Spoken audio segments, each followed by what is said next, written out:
Well, ladies and gentlemen, we're about to start. I think we'll find out soon. We're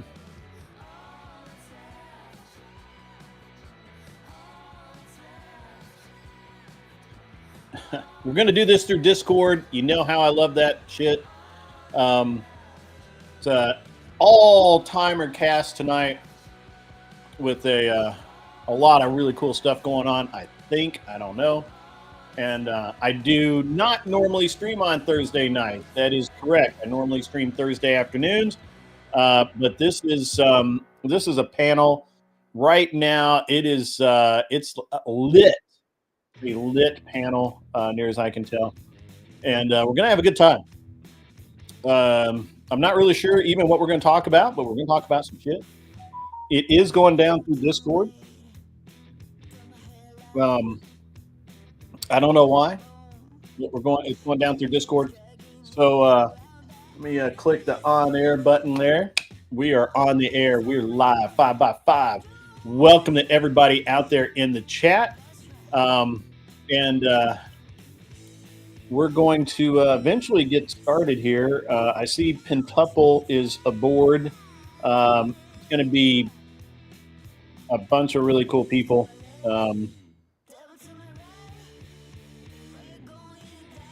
And Pentuple's talking to somebody. I don't know. Yeah, I think he forgot to mute himself. Anyway, it's going to be a good time tonight. Sarah, who is hosting? Admiral Gibbs. Gibbs is hosting. It's Rob Knorr, Fabian Liberty, myself, Pentuple, and some other cool dudes. It's it's like we have from right to libertarian right, and we're going to be rating. It looks like what we're going to be doing is rating Trump's performance thus far in his presidency. It's probably going to be a really good conversation and discussion, and we're gonna light some tires, kick some fires, light some fires and kick some tires. One way or the other, we're going to make it happen here shortly. In the meantime, we'll listen to some music, chill out, and I've got to go over here and talk to these lads. So, be cool.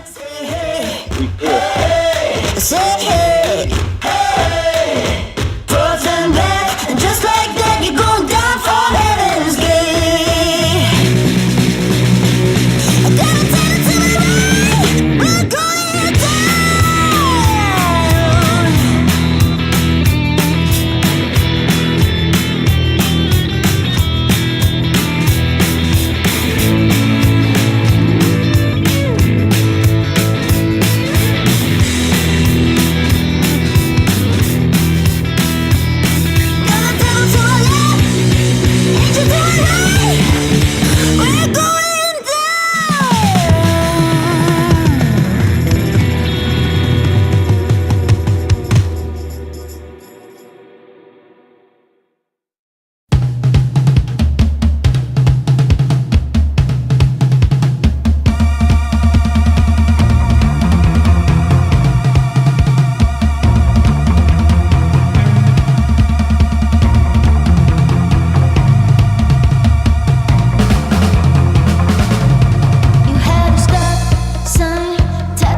things around monitors and checking audio levels type shit, you know.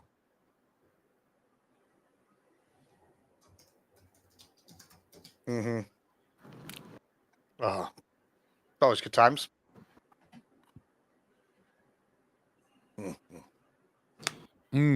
Say something intelligent. Wait, Did you watch yesterday? something intelligent.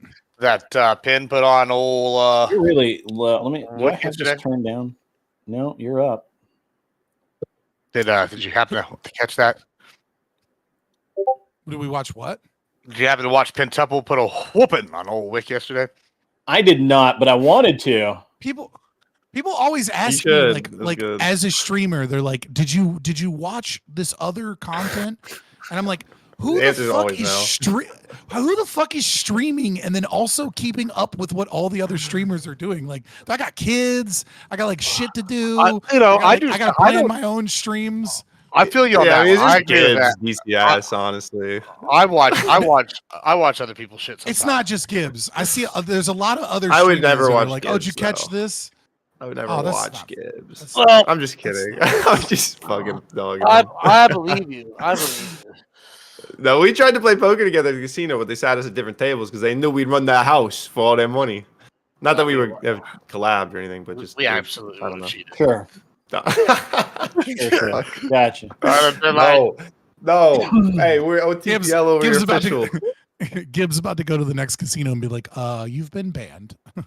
They're like, we saw you on that show with what's his name talking about how y'all were gonna be counting cards, but they've got me for counting cards at fucking blackjack tables before because like I'm just like really good at stats and I'm like okay, and they're like, nope, you've won $2,000 in 30 minutes. It's time for you to go.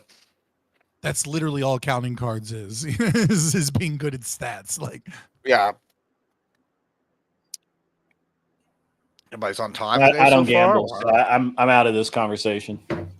Sorry. You should play in the poker league, the Twitch poker league. It's all free. You do gamble. You just don't fucking gamble at casinos.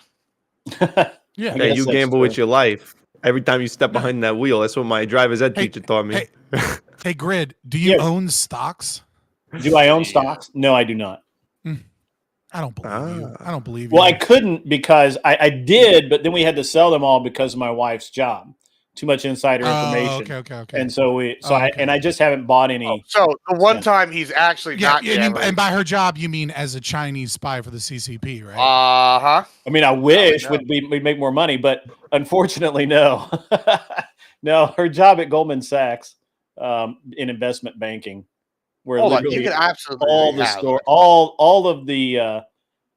all of the bodies are buried. No, he can own stocks. They can own stocks. It just has to be like a blind fund. It's like you very don't hard. You have to go through compliance.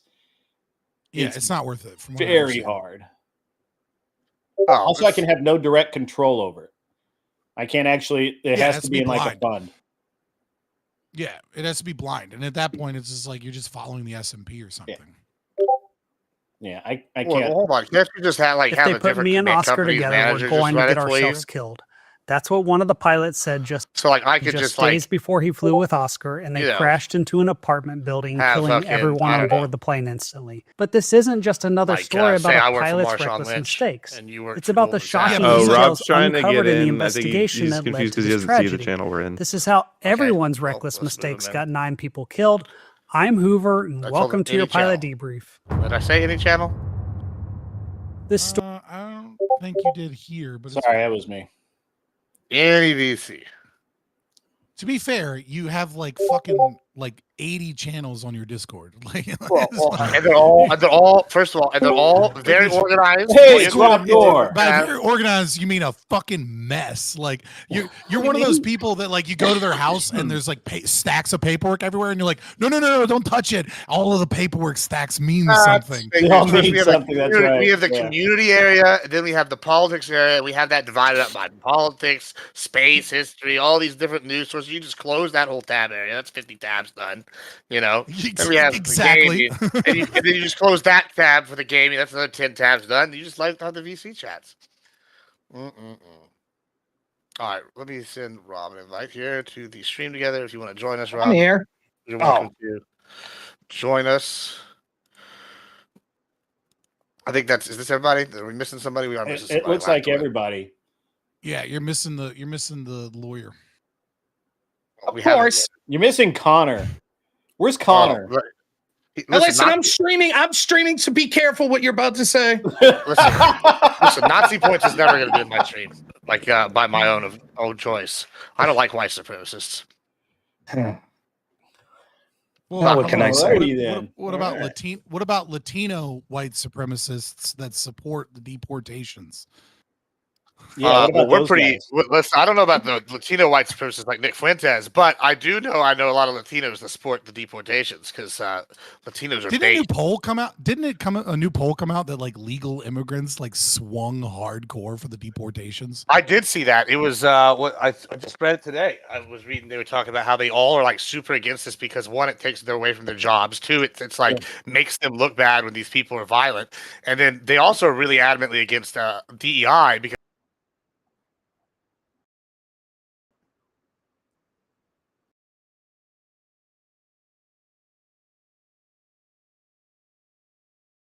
It's odd, but I mean you're kind of right. Like it's weird that I'm agreeing with you.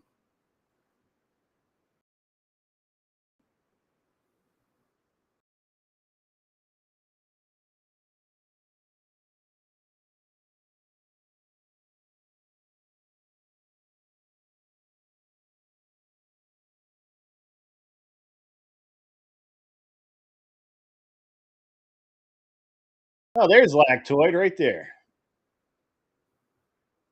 Give me a break, everybody. We're going to talk about a few things. We're going to talk about the Elon Musk Trump fallout. Then we're going to talk about grading Trump's presidency and all the new current events that have happened. Let's go around and have a little quick intro, rapid fire here. Tell us who you are, what you do. Fabian, start us off. I am Fabian Liberty. You can find me on YouTube and Twitch predominantly, just Google Fabian Liberty and you'll find my socials. I am an anarcho-capitalist, which is basically a right-wing anarchist. All right. Thank you so much. Grid, go ahead. Yeah, I'm Grid One Motorsports. You can find me at an Unreasonable Man. I do social commentary. I run a debate show, game show kind of thing that's really cool. And you can find me on YouTube pretty much only. I don't play on Twitch or any of those other services much anymore. And that's it. That's the end of it. All righty, Rob. Yeah, Rob Noor, show on YouTube called Normal America with Rob Noor. Pretty much same name everywhere. We're just Rob Noor. On X, I stream almost every weeknight at 10 p.m. Eastern. I consider myself a populist, libertarian, adjacent conservative. Great to be here. N-O-E-R-R, 2 R's. That's right, N-O-E-R-R. Right. It's pronounced like the conjunction or the rice company that makes the rice dishes, but spelled different, so I probably shouldn't have said that. Kind of rambling on here. Already being racist towards Latinos, talking about rice. I see. We're starting off strong. Yes. All right. Pentuple, go ahead. I'm Pentuple. I host MAGA headquarters on Twitch. I also host the official Twitch Poker League, which is a free poker league. We play regular seasons, so if you're interested in that, come around. And we also stream my men's league baseball games, where you can see me play second base and hit some singles. I'm an LGBTQ pro lawyer because he loves baseball to one that hates him. No. Yeah, I'm Lactoid. You can find me at Lactoid TV on Twitch, Twitter, and YouTube. Fantastic. All right, let's start with the. That's softball. You got that wrong. Softball loves the LGBT. No, mostly baseball. Just the L though. Baseball, they're big fans. Baseball is an American pastime. It's a sport that you probably got cut from, so you went and go play lacrosse or whatever you ended up playing. Yeah, we play a lot of lacrosse in Texas. You're absolutely That's correct. true. In Texas, you probably don't even know what lacrosse is, do you? Nope, That's never a New played. Jersey thing. I've never a even Maryland seen thing. it. All right, let's get started. Let's start with the most boring topic of the day: Elon Musk versus Trump. What do we think about it? It looks like Musk is back down on it. We'll do a quick round of openings on this. Go ahead, Fabian. I'm more interested in the open panel conversation about this. So I'll just say, I think Elon Musk, if I had to choose one, I'm choosing Musk every day. But I think that they both lack some principles there. I think they both had a crash out. But at the end of the day, it started because Trump gave up on his promise to the American people with the efforts of Doge, and with the concept that he was going to cut spending. And instead, as of right now, Trump is looking to be probably one of the worst presidents in U.S. history in terms of tax policy and in terms of fiscal responsibility with the big beautiful bill. All right, Grid. Yeah, I'm actually really interested in more, like Fabian, a little bit more interested in the open discussion. I think that Elon, I don't know. I think Elon's doing Elon stuff, and Trump is just acting it pretty much as I expect him to act. So I don't have any really super insightful comments just yet. So we'll see where it goes. All right, Rob. I think that both of them are shitheads, to use a technical term. They're both great men, too. Don't get me wrong. Like, it's easy to sit here and armchair quarterback. They both have done things that I would never be able to accomplish, but there's a lot wrong with them. They're both sort of narcissistic. They're both petty. They're both lack principles in many ways. They have an agenda and a goal, which is fine. Like the same skills that might make them annoying to many of us have allowed them to achieve great successes. Ultimately, I think that I sympathize with both sides. A little less today with Trump, as we'll get into later. But the bargain seemed to be something like this. Elon saying, look, at great personal risk to myself, I came in here and wanted to cut government spending because I see it as an existential threat. And Trump's side saying, like, yeah, but we have to spend a lot right now to secure the border. We got to put the Doge stuff on the back burner and we'll deal with it in bills in the future. All of us know that they're not going to do that. Even if it's not Trump's fault, Republicans, particularly in the Senate, will not allow this to happen. They're not going to enshrine any serious Doge cuts. They'll cut PBS or NPR a little bit, but there won't be any big cuts. And it'll be another, oh, well, this issue right now is the most important issue in the world. So once more for another year, we have to insane deficit spending, except this time we're also going to cut taxes, which I'm for, except not if you're not cutting spending. And so that's where Fabian's right about the fiscal irresponsibility. So at the end of the day, I think that they're both the type of dudes, definitely Trump, I hope Elon, that could insult each other and just be like, water under the bridge the next day. So I think this will basically be a non-story come next week, particularly if this war kicks off with Iran. But yeah, that's where I feel on it right now. A double. Well, the feud died out probably earlier than I think it. Like that seemed like something that could have got really out of hand. But I don't know if Trump reached out or what happened. And obviously Elon's like apologizing now, walking it back. I don't disagree with Elon. I think I want to hold Trump's feet to the fire as much as anybody, and I appreciate that our movement does that a lot. And I expect we're probably going to do that tonight a lot with the immigration stuff. But I mean, I think Elon. I remember him saying at the time that I think he overestimates his role in getting Trump elected. I don't think he was the necessary piece that got Trump elected. I do appreciate his endorsement, of course, and everything he's done for our movement. But I think he's I don't know. He's just a bit of a character, and it had to be dealt with. And I don't necessarily disagree with him. I mean, it kind of humanizes my mind a little bit more. I know people who act out and do crazy shit like that. It's not something you'd expect from a professional with, I guess, all these security clearances. So it seemed really weird for him to kind of crash out like that. But I guess it didn't really it blew over, right? I mean, what's the most interesting thing from it is him saying that Trump was in the Epstein files. And, hopefully we'll get a resolution on that one day. But other than that, I mean, there wasn't really anything that interesting, and especially now that it's resolved. But yeah, I mean, where do I even begin? I think the fact that the conflict happened was bad overall. I think for just optically, for political victories potentially in the future, I think those are going to be stymied by the shit that happened. I think that he did have a lot to do with Trump's victory. I think the absurd amount of money that was given to the campaign, I think obviously is going to help, right? I mean, election funding matters. And this is going to go into the open discussion a bit. The things that Elon was bringing up are very valid gripes that I'm deeply concerned about. Not only am I really concerned about the deficit spending that has been consistently promised to, hey, we're going to get rid of it. We're going to get rid of it. In fact, Elon was retweeting tweets of Trump back in the day saying, any president whose deficit spending isn't, legitimate president or shouldn't be president. Yeah, big issue that he doesn't really seem to care about now, or at least doesn't seem to acknowledge right now, despite the fact that I don't think I'm as against the bill as Scott is. but I definitely have a big issue with the deficit spending part of it. But also the Epstein accusation is really concerning. And it wouldn't be concerning if it wasn't for the fact that they haven't released the files like they promised. And even after this, they haven't released it. And they haven't even commented on the accusation. That's really fucked. That's kind of scary. What's up with that? Anyway, that's my thoughts.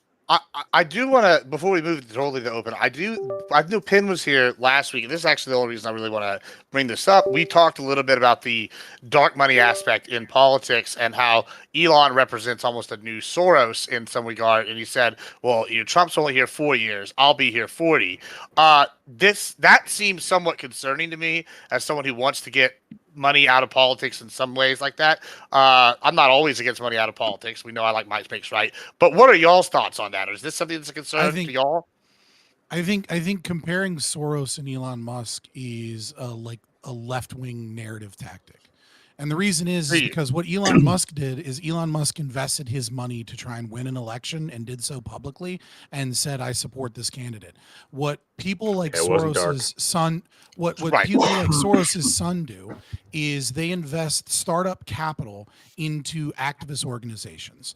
And then what they do is they create smaller organizations that then get state funding and giant bills like the Big Beautiful Bill. And then they move that money from that to those activist organizations. The value of those activist organizations that are NGOs that, go up, and then they move that to other organizations that aren't 501c4s, but are instead just regular companies. And the money moves around, and then they actually make money off of the taxpayer and off of their investment in these programs as they gain in value and they get donations and they do, government contracts. So the money moves all around. Like Soros and many of these billionaires are enriching themselves by being involved in these political campaigns and pushing with dark money. What Elon Musk is doing is losing his net worth and money because he believes that the candidate is a good candidate or whatever. Now, I wouldn't say Elon Musk is the most principled man in the world, but he might be the most principled billionaire in the world,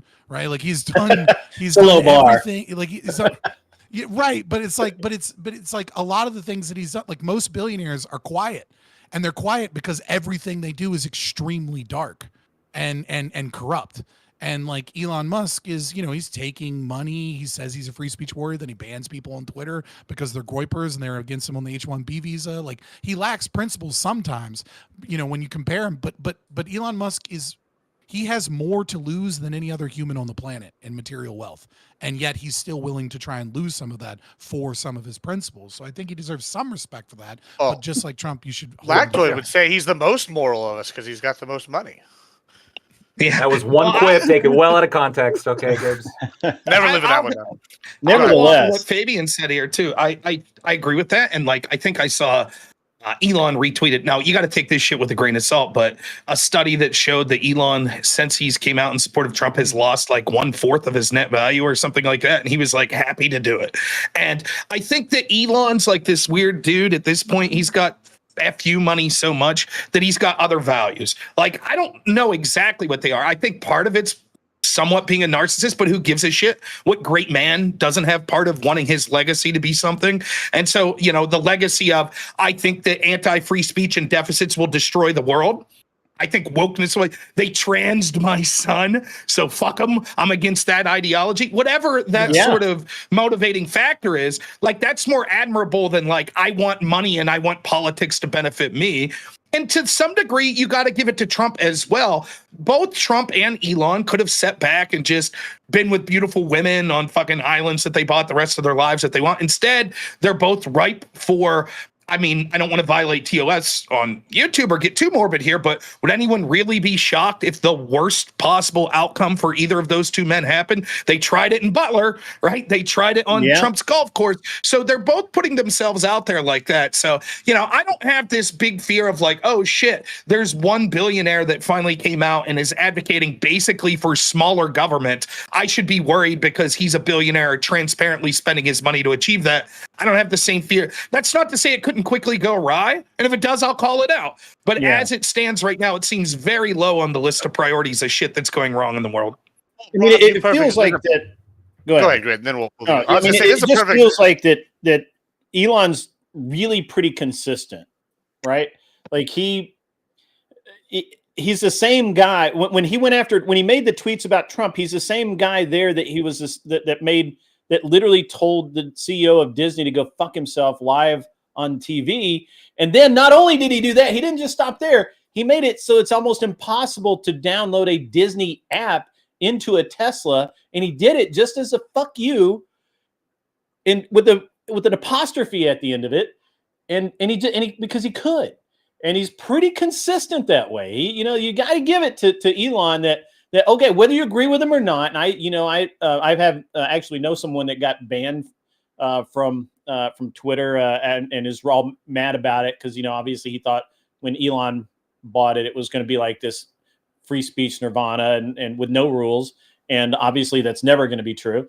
But again, I think Elon's really consistent in what he does. Now, whether you agree with that consistency is irrelevant to me at this moment. I'm just stating that he's consistent in what he does. So this is actually, Rob gave us a perfect segue into another thing. You know who else tried to kill Trump? Iran. Iran tried to kill Trump, and now it looks like they're getting bombed to shit. So what do we think about this? What's going on right now? The bombs actually stopped or started yet? Yeah, Israel just launched Israel attacks. Oh, yes. Wait a second. What the fuck? Hold on. Oh, yeah. So should U.S. get involved? What's Trump's foreign policy on this? Are we fans of it so far? What do we think? Rob, you segued us in perfectly. Why don't you start us off? Foreign countries have far too much influence in this country, Israel being one of the worst of it. I'm tired of getting involved in wars across this world. One, from a moral standpoint, I don't think the United States should be the world police. But even if you could beat me in that argument, from a practical standpoint, it would only make sense if the U.S. is the clear runaway hegemon, and if we were led in people that were directing those foreign policy decisions that were competent and benevolent. And we have neither. We have a bunch of corrupt assholes that are globalists that don't give a shit about the people of this country, and they're getting us involved in these conflicts around the world, not to benefit the people in those countries or to benefit the people in this country, but to benefit their cohorts and the people that they look at as better than the rest of us plebes. And I don't necessarily believe that Iran was trying to assassinate Trump. That may or may not be true. I don't know. I have no reason to just believe our intel agencies without seeing definitive proof anymore, because fool me once, shame on you. Fool me 4 million times, shame on me. So I don't believe them at face value.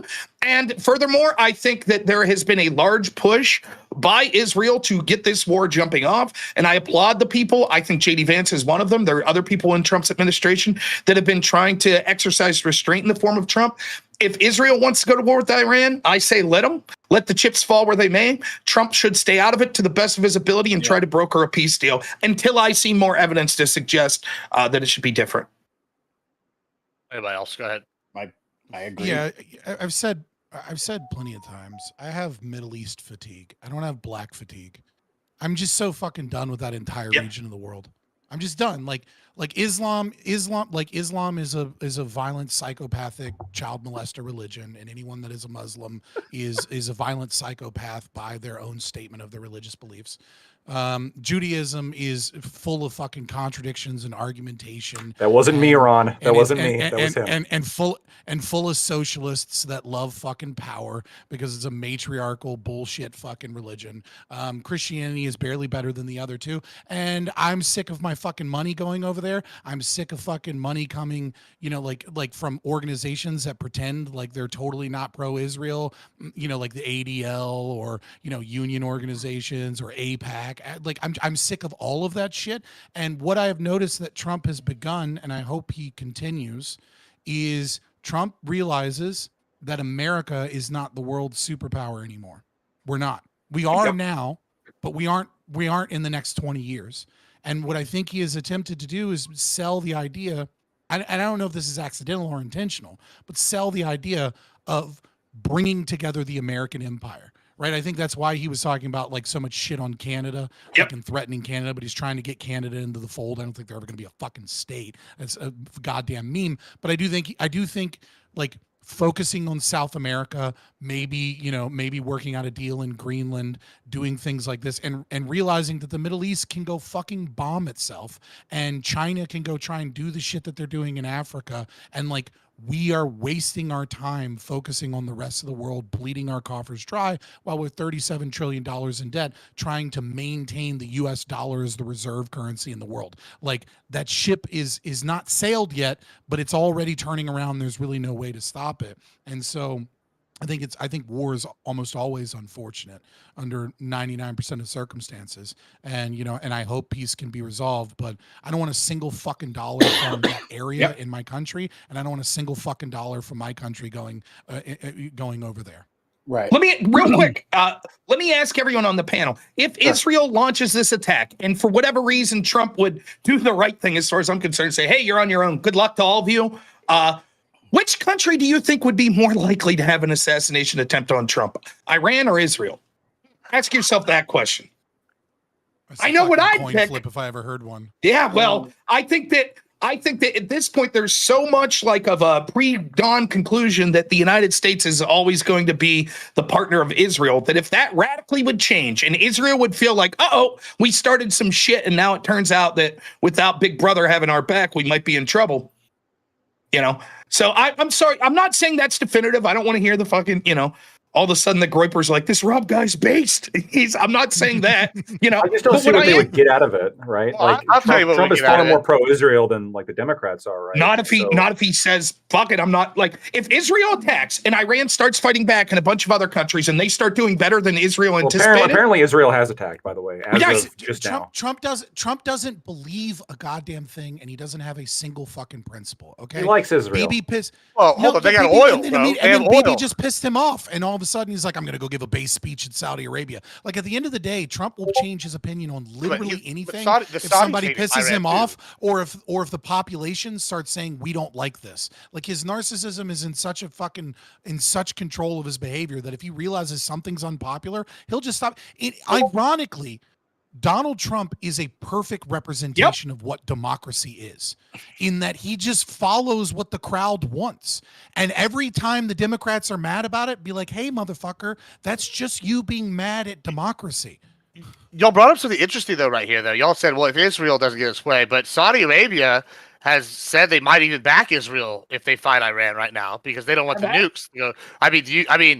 Would you think he would totally back off if both Israel and Saudi Arabia like, we want you to come in with us? I don't know if he would back off. This is why Jared Kushner was so fucking successful, because he was the first person working under a U.S. administration to recognize that the religious conflicts are not going to be fucking solved by politicians getting in a room, and that the only way shit works is when money starts flowing across borders and trade deals and licensing agreements. And so you're not wrong. Like, I don't think Saudi Arabia is likely to back Israel in a war against Iran, but I wouldn't surprise me if Saudi Arabia tries to fucking bully Iran into like peace negotiations, because at the end of the day, Saudi Arabia has started to gain enough, financial power, especially in the region, where they're more concerned with their wallet than they are with the religious war. So real quick to say this, like, I don't agree with Scott totally that Trump has no principles. I think that Trump's principled something that Scott might not like, but you could take advantage of, which is that he wants to be the legacy man. He wants to be the guy that's liked that everyone's. Well, sure it is. It's a principle. Well, it's a principle though. Like, it's not that he's totally random, right? There's something there. Now that's not good. You would rather have someone that shares like your constitutional principles or your principles of small government. And we don't have that. We have something we could use though, which is someone that's willing to listen to the crowd, to listen to the mob. He's a delegate, right? Whatever the most people tell him and he thinks he would be most liked and most remembered for, he'll go with it. If you deny this, look at when he came out after the Vegas shooting about bump stocks, and he came out. And I don't think he had a fucking clue. He never thought about the Second Amendment. He's like, yeah, it's bad. A bunch of people died. And then all of a sudden his base was like, whoa. And he was like, oh, never mind. I'll reverse that. Which, by the way, I hope we get into this when we get into the report card. All of these dumb shit Trump supporters of which I'm one, but of which I'm arguing with on X, that are like, whoa, Trump said not to go after illegals that are working on farms. It's okay. You fucking idiots. This is the one guy that you could actually steer to your direction, and you guys are going to do this trust the plan bullshit that you did during his first term to ensure that nothing positive got done. So to answer your question, I think that, to go further with what Scott said, where was it? Riyadh where Trump gave this speech. And if you really listen to the speech, I could tell that JD Vance had a huge part in it. And I like Vance a lot. And it was basically a new sort of world, right? Where I think Scott's exactly right, that Trump's recognizing the days of the U.S. as the sole runaway hegemon are over, right? We're in decline vis-a-vis other countries like China. Not that they'll overpass us, but the gap is shortening, right? And Trump's like, we're no longer interested in fucking making moral proclamations about what these people are doing, what these people. We want money. We want business deals. So, hey, if you guys want to be shitheads to each other, so be it. Who could give us the deal, right? And I'm cool with that. And if that's what the game's going to be, fine. Stop getting involved. I don't want money going to Ukraine. I don't want money going to Russia. I don't want it going to Israel. I don't want it going to Palestine. Fuck them all. I hope, as a fan of humanity, that there is no more crazy war and death. That's what I want. But to the extent there's going to be, my government that I'm forced to participate in should be looking out for the interest of my people, of the people in this country.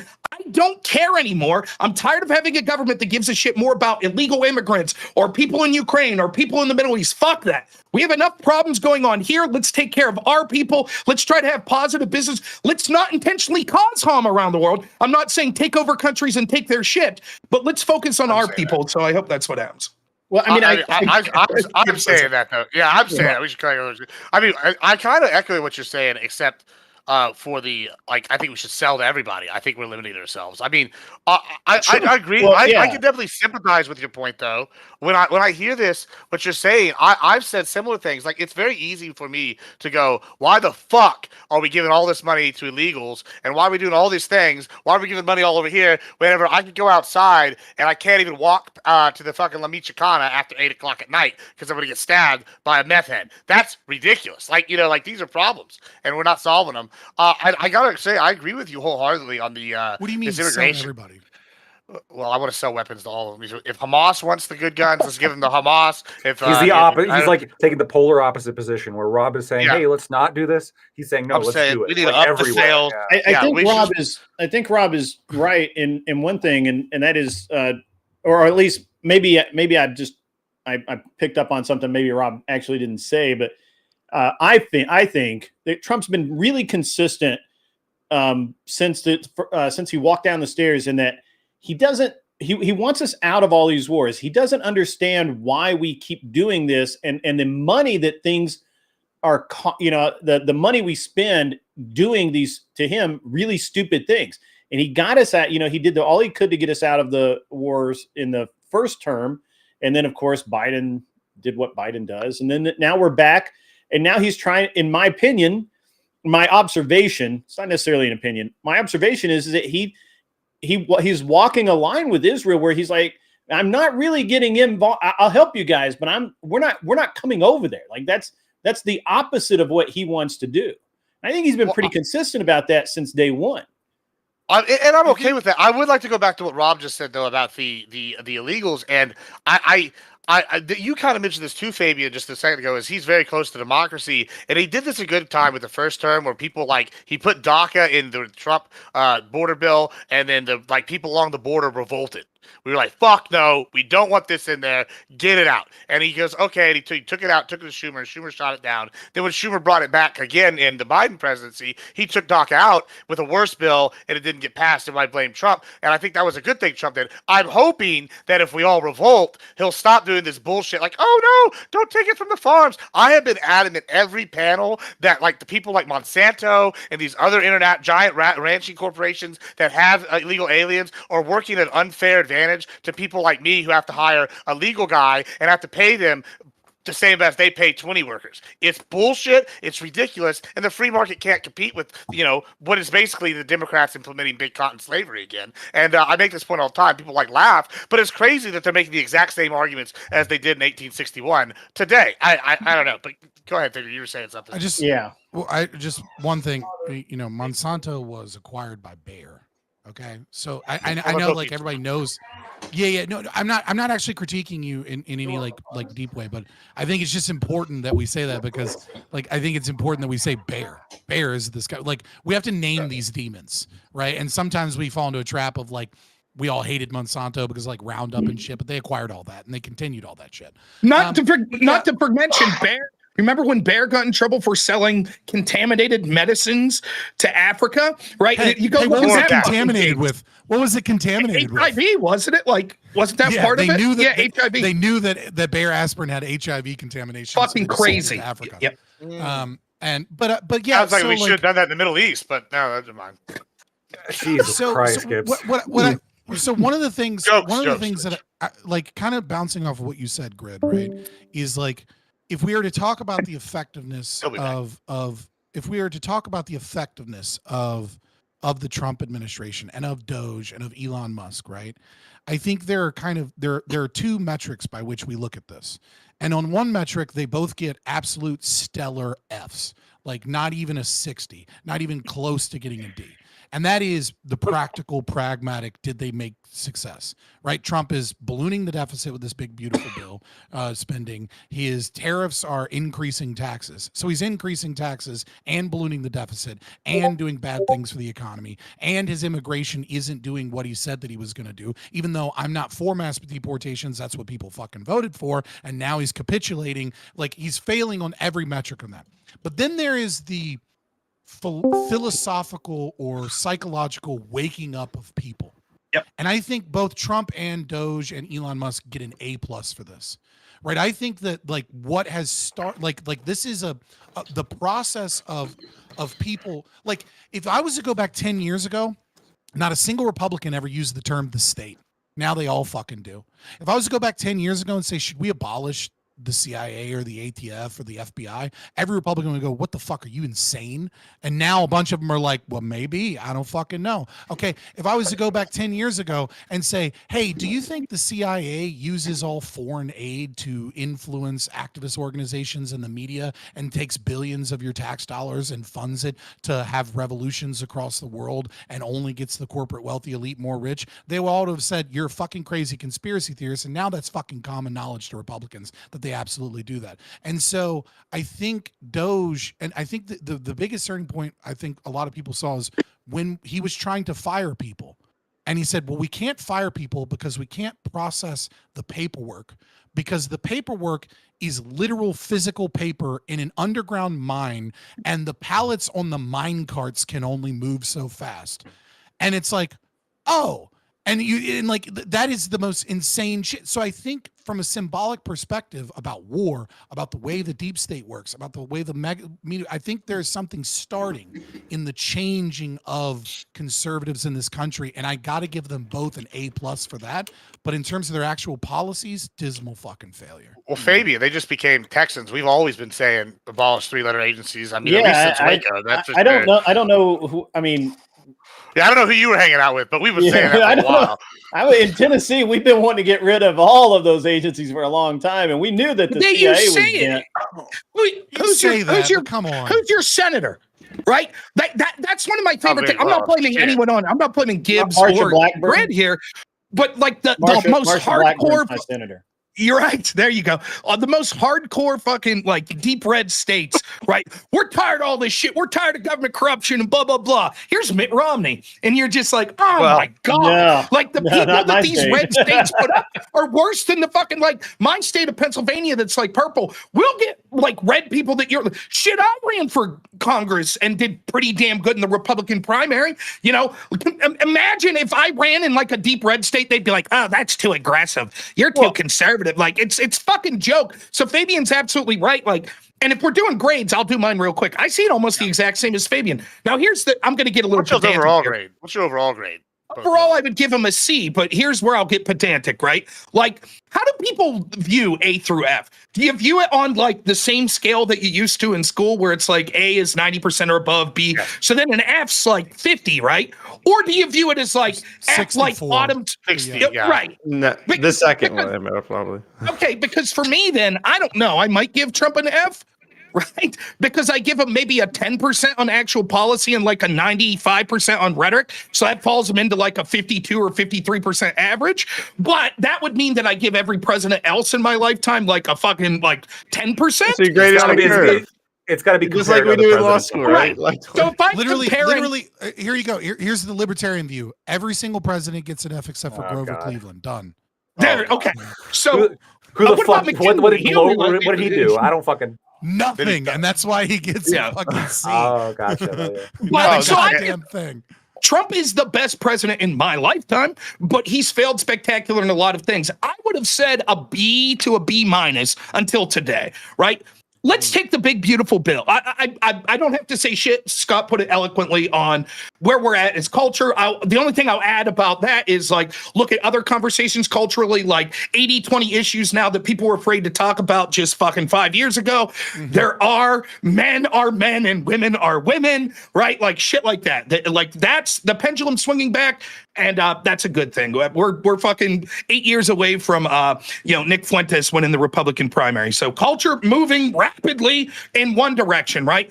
When it comes to policy, though, like the big beautiful bill thing illustrates it all for me.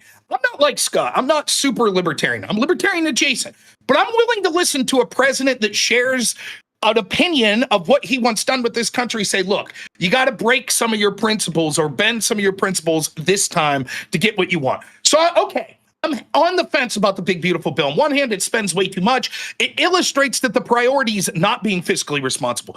And even if you're like Stephen Miller, it's like, well, this bill, because of the way that the rules are set up, it doesn't deal with discretionary spending, so it couldn't deal with Doge cuts and blah, blah, blah, blah, blah, blah. Even if I buy all of that, the fact that this bill was pushed for as the big thing first with Trump's political capital proves to me that it's not their top priority to cut spending. Okay, fine. The top priority is what? What's the big, beautiful bill? It's mass deportations. That's the argument. We need to massively. And so they're attacking Rand Paul and Thomas Massie for going against it. All week, you've seen these conservative influencers. Tell us right now, are you really for deporting all legals?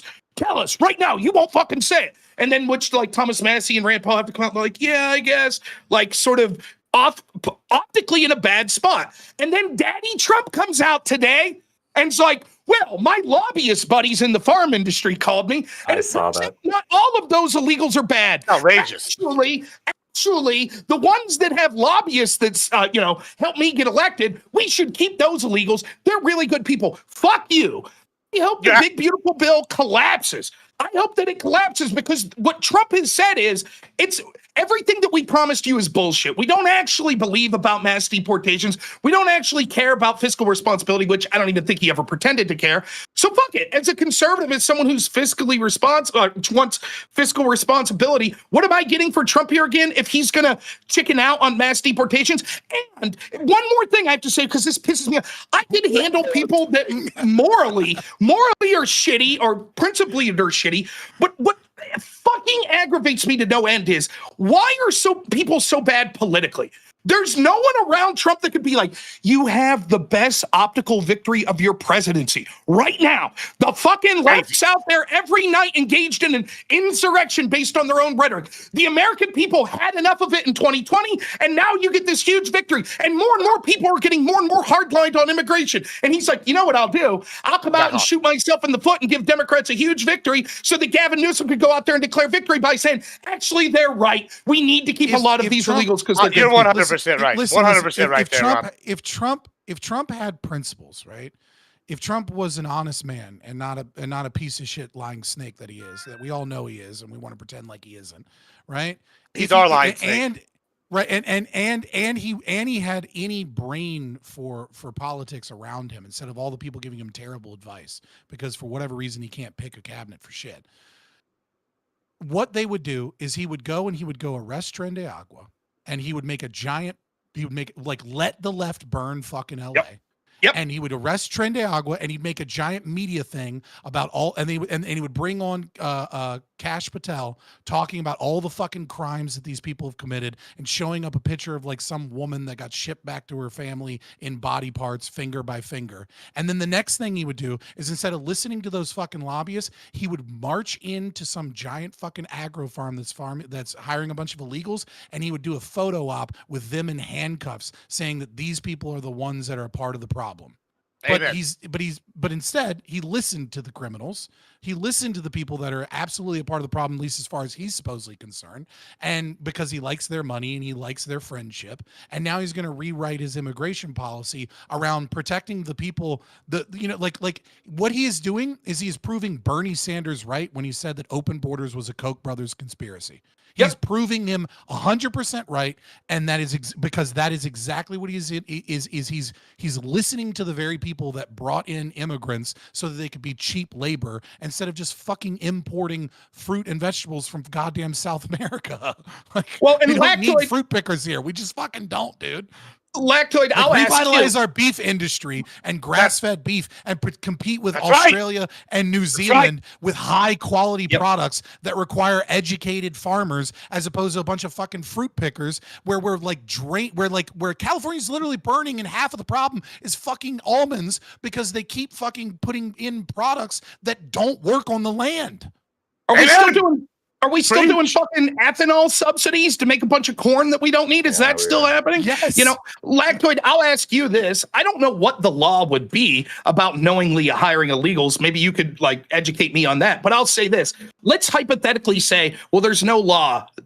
Here's the argument for those that are missing. Trump implied heavily today that there are people from the agricultural industry and from the hotel industries that have personally contacted his administration and said, hey, some of your deportations are really hurting us because some of these illegals have been here for 20 years and they're harming us. So my argument is, I would have been like, oh, that's great, Mr. Smith, head of this hotel industry. Why don't you come to the White House and we'll talk about it? Then I'd have put his ass in fucking handcuffs and said, oh, you're knowingly hiring illegals? Just like the illegals when they show up to court. That's right. Show up for dinner. That's what I did.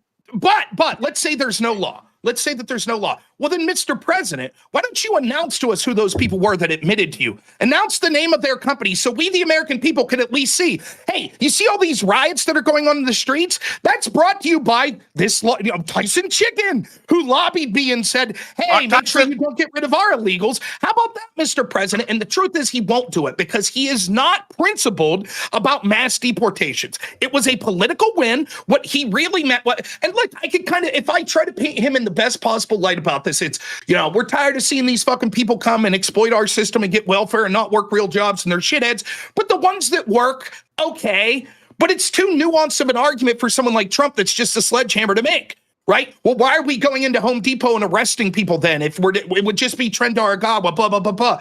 And so, he can't sell mass deportations to the people and then be like, well, except for the people that like me. And then the last thing I'll say on this is, Scott's absolutely right. What I said should happen is, here's what you do. You go into LA, you send in the fucking Marines, the National Guard, whoever you want. I don't give a shit. Send Abrams tanks and Black Hawk helicopters. But here's their role. They are protecting ICE. That's it. They're there to protect ICE. ICE goes out in the middle of the day, arrests illegals, and then ICE says at the end of the night, deuces, we're out. Go ahead, LAPD. You're running it now. I'm gonna. I would have had one thing to that. Watch that city burn. Watch it burn, and say, "Hey, the National Guard is only here to protect ICE agents in ICE buildings. That's it. Other than that, we ain't doing shit. It's all yours, Newsom. It's all yours, Karen Bass. You do whatever you want. You want to leave these fucking people burn down the entire city? We welcome it, no problem. We'll be back tomorrow morning to arrest more people. We'll be down by dinner. We're going to go to a nice taco stand down the way that some fucking Americans making taquitos now. So good luck to you, Karen Bat. That's what I'd say. Let them burn it. I don't give a shit until these Democrats stop voting for this shit. I agree with everything Rob said. I want to make one caveat though, because I'm an honest person. Trump, if you're going to allow us to hire illegals in agriculture, let me know what the lobby number is so I can send you a check for that, and then I can hire all the illegals I need. At least give us a fair playing field with that. If we're gonna do corruption, I want in on it. That's that. Otherwise, everything he said. As George Carlin said, it's a big fucking club and you ain't in it. Well, that's what we're trying to do. We're trying to buy our way in. Look, as the lone socialist, according to some people here, that was invited to this panel. I know you love socialism. I'm gonna piss a lot of you off. When I voted for Trump, and I did, and not only did I vote for him, but I also canvassed for him. I had a lot of problems with him, but my mentality was, well, he's better than the alternative in terms of like a viable candidate. And so I'm going to vote for him and then relentlessly criticize him for the things that he does that are bad. And I'm not going to hold back, and then next election cycle, we'll reevaluate and see where we're at. I've never been an immigration hawk. I know you guys are really passionate about it. For me, I was actually relatively pleased with that tweet because I'm like, in the same way when he tweeted that he was like going to back off the tariffs, like I'm not in the mood to punish somebody when they reverse what I see to be a bad position. And so, am I concerned that perhaps that there's some lobbyist influence here? Sure, like that's a real concern. I think that you can present. But if he's really going to go down the lines now of like, well, we're going to roll back a lot of the tariffs and we're not going to like raid workplaces as much anymore. We're going to focus on the criminals. That's great for me. I like that's good because in fact, those are some of like my two biggest criticisms of Trump that give me that give him a relatively low grade actually in my evaluation. I think compared to other presidents. Go ahead. Just real quick, just to ask you real quick about that then, like what is it about him that you would like? Like, because at this point it's like, why would you support the big beautiful bill then? If the argument there is we got to spend all this ass loads of money because we're going to do mass deportations, and you're like, well, now I'm glad to see that he's basically saying he's not going to do that.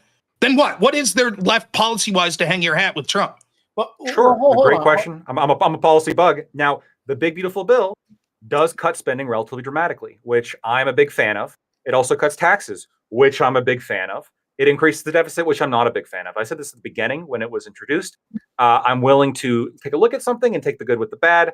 I would really want to push for more spending cuts, which is, I empathize with Elon when he was really pushing for that. I probably wouldn't have gone about it in the way that he did. But I definitely empathize with that kind of push. But no, I think there are some good things, right? I think that Kamala would not have decreased spending at all. I don't think she would have decreased taxes at all. I think that her position on Ukraine would have been much worse. I think that's a very complicated situation. And I think Trump's actually relatively good comparatively on that issue compared to kind of where the politics were prior. But I think the tariffs were a big mistake. And when he rolled back a lot of those, I thought that was good. And I think the mass deportations are a mistake. And now that he's saying that he's not going to go after the farm workers and hotel work. And by the hotel workers, I think that's like one kind of like, because he owns a lot of hotels. That one's a little bit, I look at that one with a little bit more of a skeptical eye. Like that's oddly convenient. That like, oh, the hospitality industry. I've heard a lot of reports that we're having some issues hiring people now. From where, Trump? Where have you heard those reports from? So I just want to be very clear on something very quickly, right? When we talk about taxes, I think there's a really big problem where we talk about lowering one tax or increasing one tax or one spending cut or things that if you want to actually conceptualize what taxation is, really simplified down, taxation is when the government spends money. It's not a property tax, it's not a sales tax, it's not a tariff. Like these are means of them getting revenue. Okay, but if the government spends $1, that dollar was taxed somewhere out of the economy. It was stolen in some capacity from hardworking Americans and then given to the government to spend on a program. Okay. And so we can talk about the CBO's projected estimation of like what one tax cut is going to cost us or what one spending is going to do, et cetera, et cetera. But at the end of the day, if you are increasing the debt ceiling, and you are increasing spending as we get to the debt ceiling, then you're talking about a tax increase. That's it. The big beautiful bill is a tax increase. It decreases spending overall, though. Yeah, but the problem is that we are talking about a federal budget that is 61% welfare and 13% payments on the interest and the debt. Okay, like we are talking about tiny little cuts with 1,100 pages of pork with cuts that are supposed to average out to less and then increasing the debt ceiling because it doesn't do enough to actually reduce the deficit spending to where we're not getting further into debt. So it's just tax increase at that point. No, as far as you and I are concerned. When you decrease overall spending, or your dollar is talking about. When you decrease spending overall, though. Like, again, Ron Paul wasn't on the ticket. Like, it sucks. I know. Right. But, when you decrease spending overall, that's, I think, a good thing. The fact that it increases the deficit, I think, is a really bad thing. And I think, where the criticism lies. How much? First off, that's what I'm saying. It's like you're in a car going 50 miles an hour and the speed limit is 45. And every few minutes it's going a mile an hour faster. And you're like, shouldn't we praise Donald Trump with this bill? Or shouldn't we like the fact that this bill only goes a mile faster every 2 minutes instead of 1 minute? Well, it's like it hasn't done anything to actually fix the problem. I would praise that. Hold on. The problem with that assuming is that's how that works out. Literally, we'll see how much it actually costs. But again, I mean, the problem with that is nobody else has decreased spending at all. Like that. I mean, this is I gotta. Kamala wouldn't have. I gotta take my victories where I get them, and yeah, it's not where I can't give Trump a high grade at all, to be honest with you. Even though I have some different issues with what he does. I don't actually have a problem.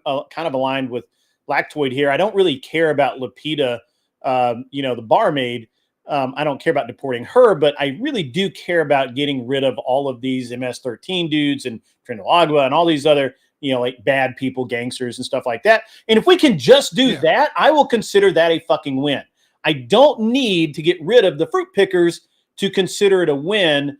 And I didn't vote for that. Now, I understand that there was a base, and I said this the other night when we talked about this. I understand there's a massive base of people who were delusional in thinking that we were going to load people on the boxcars and jettison them out of the country. I get that. There are people that are that fucking delusional in life, but I'm not. I knew when he said what he said, what the reality of government is at this point.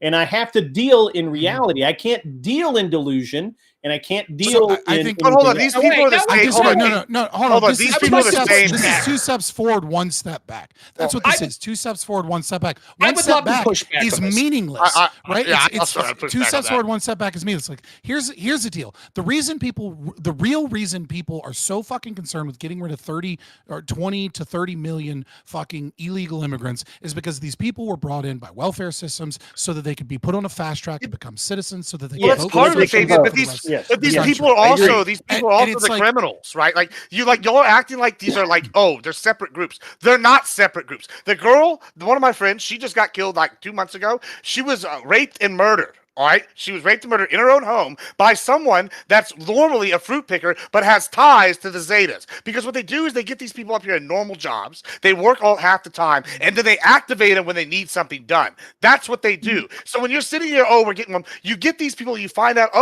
like my real father, my blood father, this guy's got 3 felonies in Mexico, and he's been able to make it into the United States 8 times. So when you sit here and go, whatever, this guy, they found him working as a farmer in like Lubbock, Texas, right? And they deported him, but he's still a criminal. It's y'all are acting like they're separate groups. Lupita is also working for the cartels. She's paying their off.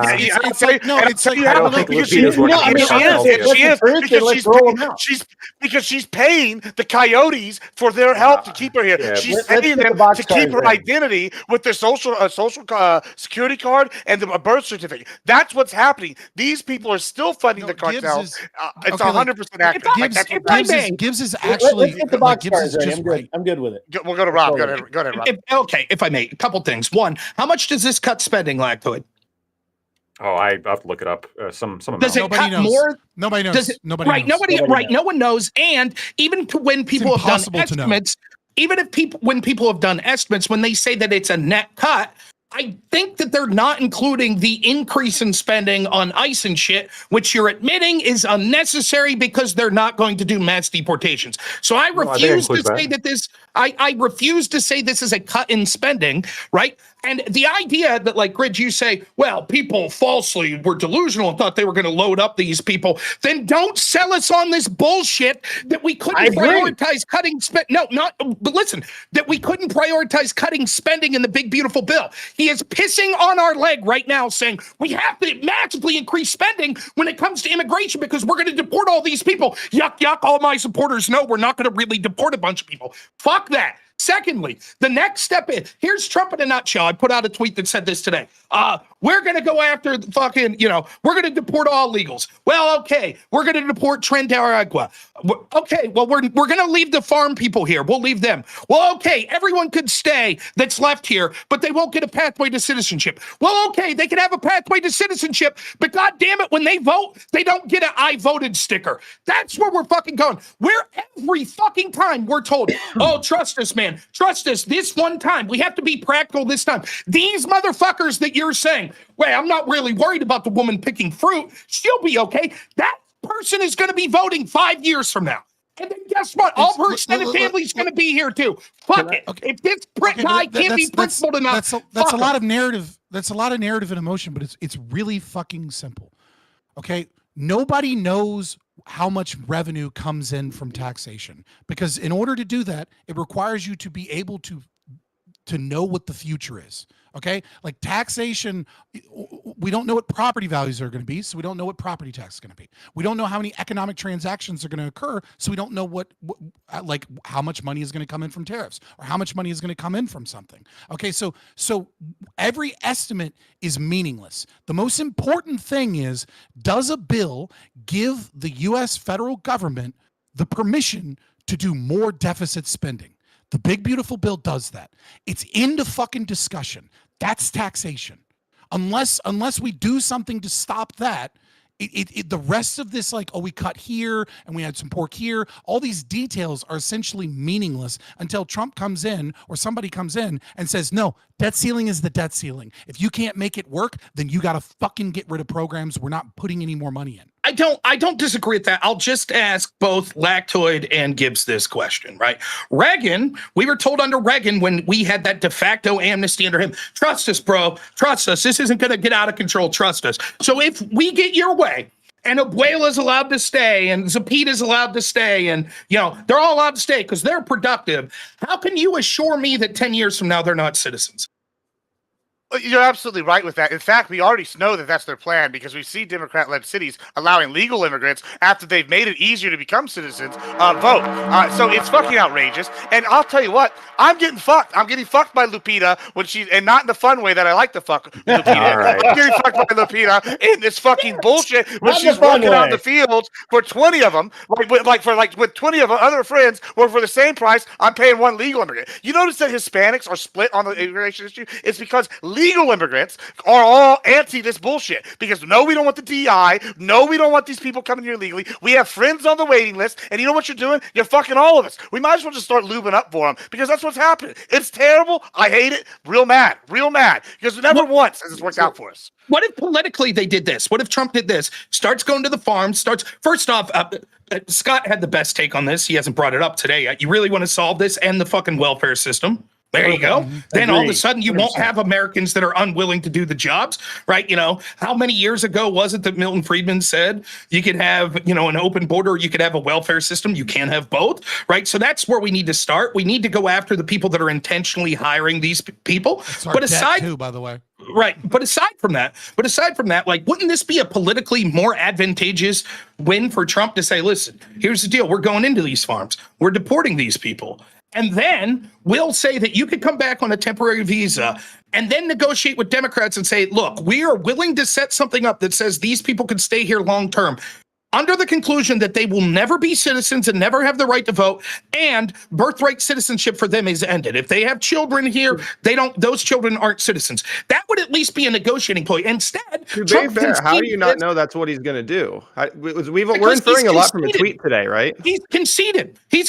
I'm going to have an executive order that allows these people to stay. Great. That negotiating position is over then. Once he issues that executive order, Democrats are not going to... Why couldn't that be in line with what you described? And I'm not trying to challenge you, because I actually agree with you guys all on like the principles and holding Trump to account on all of this stuff, especially with the optics and stuff. Not me. Sorry, I'm just trying to get in a little bit, but no, I'm just saying I agree with you guys on the principle. I want to deport the agricultural workers and stuff. But I just feel like we're inferring a lot from a post he made today. And when we're talking about him being consistent on immigration, I mean, he's being held up in the courts trying to get rid of birthright citizenship for illegals right now. That's one of the biggest things on this issue that he could be possibly doing. It's just in court right now. So like, I feel like we're assuming a lot from this post today, but what I want to emphasize is that I agree with you completely that we need to hold his feet to the fire and say that what you're suggesting in that tweet is not what we want. That's not what we support. I agree. It kind of reminds me of when he was talking about a third term, and I was like, and I'm not saying this is his motivation, but when he was talking about the third term, this was also at the same time when people were saying, oh, all the Trump supporters are having buyer's remorse. And so he goes for his third term, and now all his supporters are saying, oh, like we're memeing about his third term. Right now, they're saying, oh, the optics, nobody voted for this. Nobody wants the agricultural workers to go anywhere. And he says this. And I think this is another chance for us to say, no, this is absolutely what we voted for. Show the optics and then give Trump that green light again. And I'm not saying that's a strategy or that's what's happening or anything. But I just feel like we're rushing to conclusions on this post, while at the same time, the only conclusion you can draw from this post is, I agree with you, a huge backtracking from the agenda that we voted. Look, I could almost go with that, but here, look at the record that we have in front of us, and that is the only people he's really gone after have been the low hanging fruit, the felons, the people with already have existing deportation warrants, and all of this. He's not gonna. And again, there's legal hurdles, and this makes sense. I think that's the sort of like, I get it. Like it's gonna. These deportations aren't something that is going to be a consistent like deportation rate this whole time. I do think what's going to happen is that we're going to have to get through the logistics and get through the legal stuff. And then once that switch hits, we're going to see deportations go crazy. I mean, we'll probably even see the self-deportations ramp up because once deportations hit that level, people are just going to leave. We might not, but who knows? But we don't know that just from this tweet. People in the box. We don't know that just from this tweet. Yes, we do. You know what we know? That optically, Trump just said, oh boy, victory. Let me snatch defeat from the jaws of victory. That's what Trump did with this tweet. That's what he did. Any extent that people had that was like, holy shit, I'm an illegal. And look at this. Trump's going into these places and fucking we're rioting and shit. And the American people have had enough. They're like, good, send in the fucking National Guard. Do whatever you have to. Maybe I should self-deport. Oh, what's that? Mr. Trump says if I'm hardworking, I could stay. And he's going to pass an executive order. So no, this isn't the same as him memeing out about a third term. This is him talking about a policy that. Well, it's him talking if nothing else happens, and this is just the only statement he made on this, and we move on, and the same things happen, and he doesn't pass some sort of executive order on this. I can give you that it could be a troll. I can give you another True Social post at that point. I can give you that it could be a troll. Yeah, go ahead. I feel like we're judging a little too early. When I agree with you, if what you're saying comes to pass and he backtracks on that, and that is what happens, I completely agree with you. But we're 6 months into his presidency, and everything getting held up in court suggests that he is pursuing all of these immigration avenues as best he can. No, 10 seconds on 10 seconds on this. So what I'll say is people like you that are equivocating is why Trump won't roll it back. People like me trying to hold his fucking feet to the fires, what would leave him to roll it back if it ever would? I'm not saying to not hold his feet to the fire. I'm tired of the mealy mouth. Well, maybe. No. Fuck you, Trump. That's what every one of you should be saying.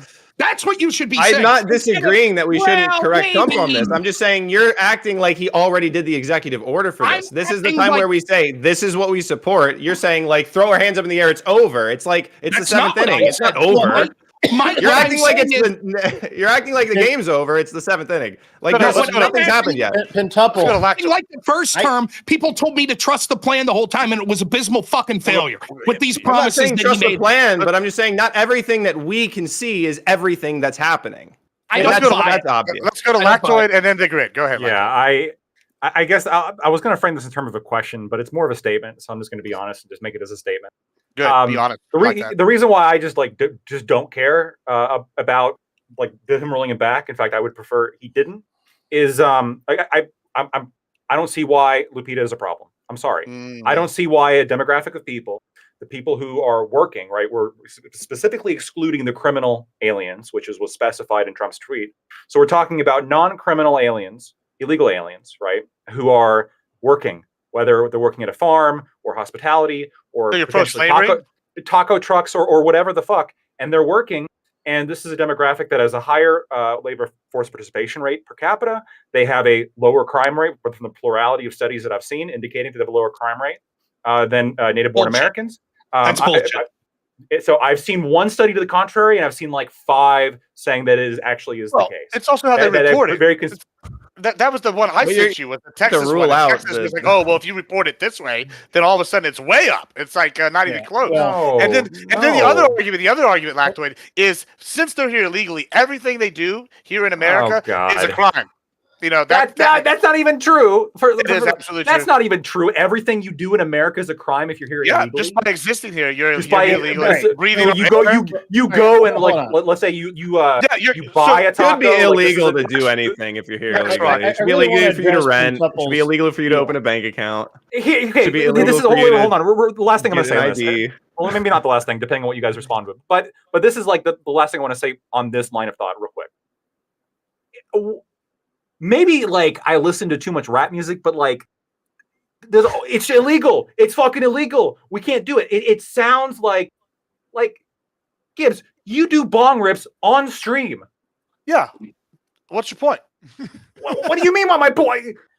So what if it's illegal? How does it hurt me? But hold on, how does it hurt you? This is Lactoid. I can answer that. The answer is because the American dream, these resources that we have socially are not unlimited. That's the whole problem. No. Hold on, real quick.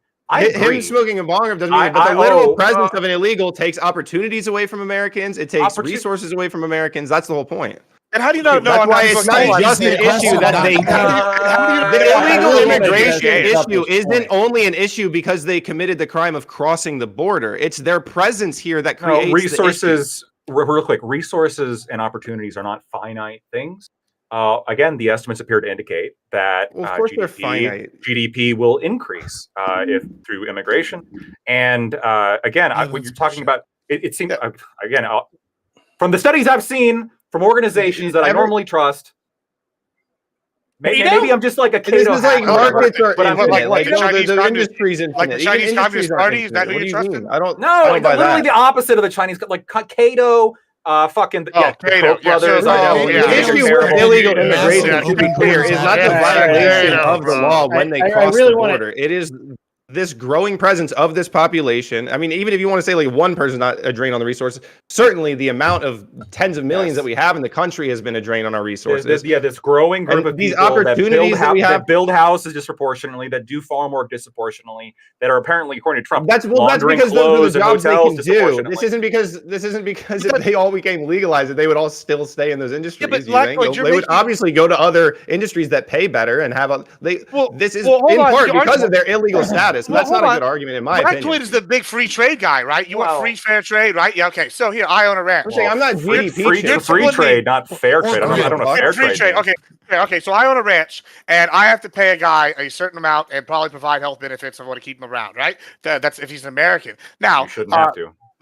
Sure, right, but this is the world we live in. We don't live in you and Fabian's world. We live in reality. And so here's what I'm saying with this. When I go and look, I don't get to live in Libertaria. I know. I'm sorry. Well, we don't live in Libertaria. I live in the U.S. I have to pay taxes. I have to pay. I know the goals, right? But when I sit here and you go, hey, Gibbs, you have to pay all these things, and then I look at this corporate place or down the road, I think C&J, they're sitting here. They got 30 people working for the same price that I do. They have wage slavery, and the way they get away with it is they have fake numbers on file, and then when they get busted, they just pay a fine, and it's less than their overall overhead. How am I supposed to compete with that? And how is the market supposed to compete with that if we're just allowing them here? And that's not including the fact that a percentage of these guys' paychecks are going to the coyotes and the cartels that brought them here for the next 20 years. So they're directly paying the cartels. You can't sit here and tell me they're not supporting these organizations. The cartels, as marijuana, I just want to list up. Cocaine has gone down. Guess what they switched to? Illegal immigration has made up a bigger portion of their income. I wonder what grid thinks. I wonder what grid thinks. Yeah, we're going to grid. Go to Lactoid, then grid. Yeah. So first of all, buying drugs funds the cartel. That's part of it. Sure. And secondly, if Trump goes through with not penalizing farm workers, then you can hire illegals. No, I can't. Because I'll be as mad as Rob. I will. That's when I'll be as mad as fucking Rob. They don't enforce it equally. I'm going to be. I agree. No. It's because they don't enforce it equally. They will come and check you once a year and be like, "Hey, whatever." And they find somebody that's illegal. I'm going to be fucked. I'm not going to be able to afford. Well, then that's the argument. Like the argument there is like this is bullshit because the unequal enforcement. Not like therefore we got to do mass deportations of everybody. Yeah, I say we put them in the planes, ship them out. Drop all right, give him parachute. I want to get back It's a to kindergarten proposition. And about the, this hasn't been enacted yet and all of that. I really thought that was interesting. Even if this is a troll, to see who, that everyone still that voted to put people on boxcars still want people put in boxcars. Even if that's the case, it's still the optics of him doing what he's just that tweet is really, really bad. Right. And while I'm, as for people who are like not quite as rabid. How many people do you think really Go ahead. I'm sorry. Go ahead. No, my bad. I did not mean to interrupt you. That's my bad. Yeah, sorry. Look, I did business in California. I had to deal with, go against people who had less than legal people working for them, whereas I had all absolutely documented employees.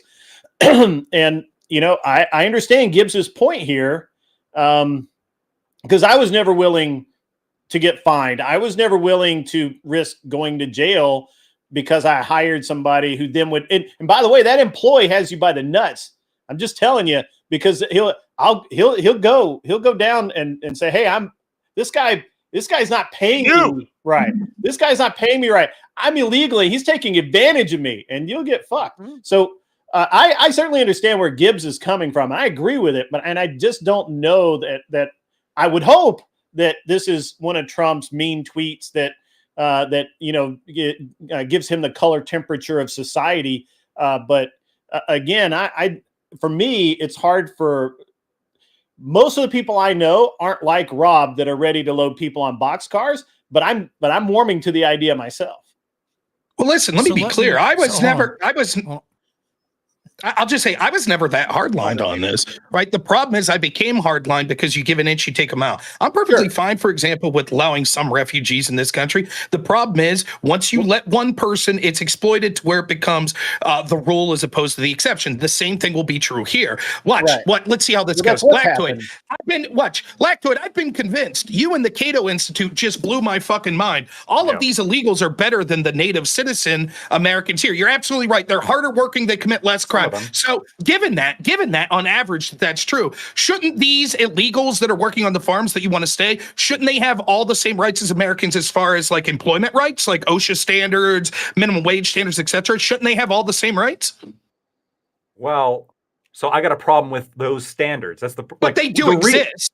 Well, hold on. Right. I understand that they exist, but this is like the point here is that the reason why illegals are like beneficial and I guess needed to some extent, I would argue, is because they skirt these rules and because these rules are overly prohibitive on the U.S. economy. And so, yes, if we could just get rid of these rules, yeah, I agree that neither. I don't even think OSHA should exist. This shouldn't be a thing. I'm uninterested. I'm uninterested in your hypothetical utopia, which I would agree with a lot of these regulations being bad, but they do exist. And Trump's talking about making these people be allowed to legally stay. He's not saying, and we'll roll back OSHA, and we'll roll back minimum wage. So in the world where that stuff does exist, do you think that based on your principles, because we know these illegals are better Americans than Americans, so should they be able to apply for the same standards that American citizens? I mean, if we're talking about the hypothetical in which they could be granted these things, I think this is like an equally likely hypothetical of OSHA disappearing. If we're talking about giving them like federal voting rights tomorrow, in terms of like, but should whether we give them voting, my answer is quite literally going to be like, I need to look at their voting patterns. I would need to know how they would vote before I would want to. You see the problem? You see what happens once we get on this path? There's no limiting principle at this point. Once you say, look, these people are better than Americans and they're doing good for me, so therefore they should be allowed to stay. Okay, well then shouldn't they be allowed to vote? And it's going to be I also want to talk about the gold cards after you do that. Go ahead. So I'm going to be the cringe libertarian here, right? And actually, I've already been playing that role for the. Yeah, well, no, this isn't a role, right? Like, but I understand what you mean, right? You're giving your opinion. So listen, there is no solution to the immigration problem other than the abolishing of the state. We all agree, as you guys keep saying over and over again, we're not going to live in fantasy land, right? So here's the reality. Mass deportations is just a fucking Band-Aid for a problem. And it is a politically horrific one for anyone to try and support, because the moment you start trying, thank you, can say whatever you want about Lupita. $10 comes in. Absolutely right. Fuck the that fact dude, that we have an immigration citizens. system where Lupita is illegal, That's means why Lupita pays they the fucking want cartels. them here. Then she gets coyoted over here. True. Then she becomes human. Thank you very much trafficked for the over $10. here, and she works in a fucking hotel or something. And not only is she in danger at her job, but she's also in danger because the cartels are providing her social security number. They're providing her information. They know where she lives. They know where her daughter lives. And what they do is they fucking utilize that information, because at any moment she can be exposed. And so what they'll do is be like, oh, well, you're in this hotel. Well, maybe you just need to give us a little bit of information. Maybe you need to just do a little bit of this. And they get them to break all kinds of other laws. The system of immigration needs so the problem is that mass deportation is actually the pussy way out. It's actually the coward socialist way out. The actual based way out, and the actual solution to this is immigration reform and welfare reform. And Donald Trump ain't done shit about that. Doge came in and was like, hey guys, do you not see that USAID and all of these fucking NGOs are getting hundreds of billions of dollars every fucking year to fucking activist organizations? You want to talk about immigration law? Here's a fun little thing. There are thousands of NGOs that are state funded by your tax dollars to protect the rights of illegal immigrants and refugees in court, and your taxes are funding the fucking courts. Like, you're funding the fucking and courts that are prosecuting the people, and you're funding the NGOs that are protecting the people, and you're funding via FEMA when tens of billions of dollars is stolen for emergency funds so that we can put illegal immigrants up in hotels, or so that we can give them cell phones. Like, the actual thing that we need if we're going to maintain the state, right? Because obviously you're not going to fucking follow me there because you're not there yet. Give it 10, 15 years, right? But the actual thing that you need to do is you need to fundamentally gut the welfare state and gut USAID and gut all of these federal grants and National Endowment for Science, all of these fucking federal grants that go to all these random fucking organizations that nobody knows anything about, and the money becomes dark money 100 ways from Sunday, because that's why there's so many here. Okay, there's so many here. Like, when we had Ellis Island immigration, somewhere between 20 to 30% immediately went back to Europe within 1 year. And about half of them went and settled the Wild West. Why? Because we had a culture that said no Irish need apply, and we don't want any fucking guaps in our town. That's the culture we had. And then the other thing that we had is we didn't give them welfare. We didn't give them free housing. We obviously didn't give them cell phones because cell phones didn't exist. We didn't give them government services. They said, if you come over here, fine, come over here. If you can find a job because you're one of the good ones, and I know that people get so mad about one of the good ones, but it's fucking true. There's a select portion of them that are one of the good ones, and they fucking fight and they do great things. But if we keep funding these people with welfare, it doesn't fucking matter how many you deport. And Trump's never going to be able to deport 20 million no matter how fucking hard he tries. He's not even matching half of Obama's numbers. And it doesn't, it's not going to fucking happen. I don't understand why it's impossible. It's possible for them to come purely based on these incentives. They just let them fucking come. Because they didn't do anything to stop them. I'm just saying, but we just create the incentive in the opposite direction. Why wouldn't they just follow it the same way they followed it here? They had way less resources to get here than they would have going back. And as long as we make it, and look, I'm in favor of getting every single person who's here illegally out. I don't particularly distinguish whether they're criminals or not, whether they're good or not, whether they they could be a billionaire. I don't care.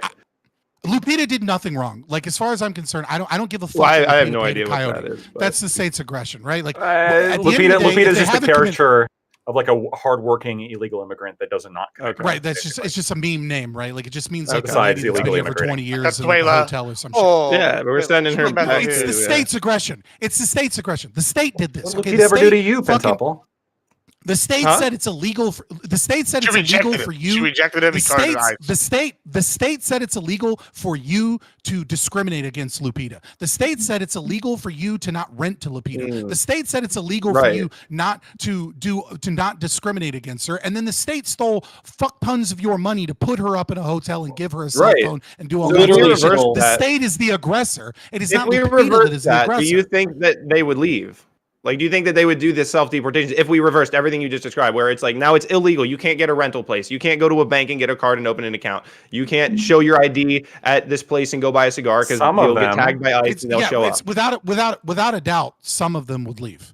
Okay, certainly I would think all of them would leave for the exact same reason that they came. The same exact reason that they came would be the reason that they would leave. Is this incentive? It's what are you talking? You just said there's a lot of people that come and work. You take away all of the access to the incentives that brought them here, and they don't have access to those incentives. Then the same reason that they came would be the same reason that they don't stay. If you can't have access to housing and you don't have access to all of these incentives that brought them here, what is keeping them here? What is keeping them here? They're going to live in fear of getting caught and they're going to get deported eventually. Why would you want to live like that and stay like that? And the problem would eventually be solved. It might take a long time. Hold on. Like, reformulate your question so that I can understand what you're saying without people interrupting and jumping on. What do you ask specifically? Well, if we made it illegal for them to have housing and Trump shit, speech, a stream of justice, did you lose it? Like, that's the question. I guess my question is like, all of these incentives. You're saying like, oh, we'll never be able to deport them, but they were all able to come here for these incentives. So why is it impossible to figure out that we could create a incentive system that would make them leave? Like they all came here for this. You take this away. This is the same reason they would stop coming. Eventually, they're not going to be able to they're not going to stay in that. You can't stay in that environment. You can't rent. They might be able to get around it in the black market and get around behind it, but eventually it just ends. People stop crossing the border. I am agreeing with you. I don't think we have this like fundamental disagreement or anything. I'm just saying I agree with you that I think that mass deportations are like this unfathomable reality. I think we can get people to self-deport if we take away these incentives and make it hard to survive here if you're here illegally. That's not what. Hold on, pause. That's not what a mass deportation is. Maybe that's the problem here. Well, mass deportation to me just means deporting everyone who's supposed to be deported. That's what it means. Okay, yeah, but mass deportation would be an action by the state to go and find, investigate, round up these people, put them on planes, and put them in another country. That is. Does it have to happen like all at once? Right. Does it have to happen in a short period of time? What are you saying? Hold on. You're like, hold on. I'm explaining. Like what you were when you were talking about self-deportation by getting rid of incentives. That is my argument, right? That is obviously not the same thing as mass deportation of keeping all of the incentives because Trump is stop. That is not the same thing as mass deportation of Trump bringing in ICE into every fucking community, into every town, and finding them and rounding them up and then shipping them out. These are clearly two different things. Well, the goal is to get the illegals out of the country. It doesn't matter if they self-deport or whether we round them up. Trump delivers on the promise by getting illegals out of the country. Let's move this a little bit. That's what I'm saying is that this entire like idea of we're going to grab and fund ICE and find them all but you're saying, is a Band-Aid. Hold on, stop. It's obviously going to be both. You don't think it's going to be both? I'm just saying you're saying mass deportations are not possible. No sense. Okay. All right. Hold on. Let's reframe. All right. I want to move this. Stop. I want to reframe real quick. I want to talk about another thing. There's a couple other things we can talk about. About this, I don't give a shit what Gibbs said, though. But yeah, that's fine. I want to talk about the gold cards because that is his immigration policy, and then. Grid here keeps bringing up the box cards. You know, there was another Trump campaign policy that he said he was going to do that I'm real sad hasn't happened, which are the internment camps for the homeless. Where's that at? Why are we shipping the hobos there? Like, let's get that going along with it. Because California particularly about. No, we can click. Yeah, why don't we round these guys up and send them to these camps while we're shipping out the hobos? They can do 2 for 1. We already got the National Guard there. 2 for 1. What's the problem? Why are we doing that? Hey. If I can, I don't know where to go with that. I'll go back to what Fabian said. Even if you're theoretically white, we're nowhere in our lifetimes going to get close to the elimination of the state. But even if we said that we limit them by getting rid of things like the welfare state, which would certainly be an incremental step there, everything that we do is going to have to be incremental. So the problem is, what makes it more likely to have a political will? Right now, we have a political will for mass deportations. We do not have a political will for a mass removal of the welfare state. However, if we we would start with the mass deportations, it makes it more likely that we get a political will. Because let's say that people are correct. The exact opposite is true. You'll have your chance. You'll have your chance to respond when I finish making my argument, right? So you arrest Lupita, you send her back, right? And then if you're right and Lactoid's right that it's like, oh, now there's all these jobs that Americans won't fill, what'll happen, people will say, well, wait a minute, why? Why are we paying 40% of the population of California to sit on their ass at home? Now we have these jobs that need filled. Maybe if we stop paying them on their ass to sit at home, that they would actually be willing to work these jobs. The problem is there is no will to end that welfare state. I encourage you to tell me which national level politician has came close to doing so. We are clearly much closer to having a national will, both through politicians advocating it and the voters' will to send mass deportations now. Yeah, the last political will was probably Ross Perot, right? And all he did was split the Republican vote and get Bill Clinton elected. But again, what I'm saying is that this idea that we're gonna you have a belief. I think I don't want to say it's unfounded, but I think it is wrong that Trump, if he championed forward, would actually be able to deport 20 to 30 million illegal immigrants in this country. I just do not. I think that is as much a fantasy as is, Ann Capistan in the next 10 years.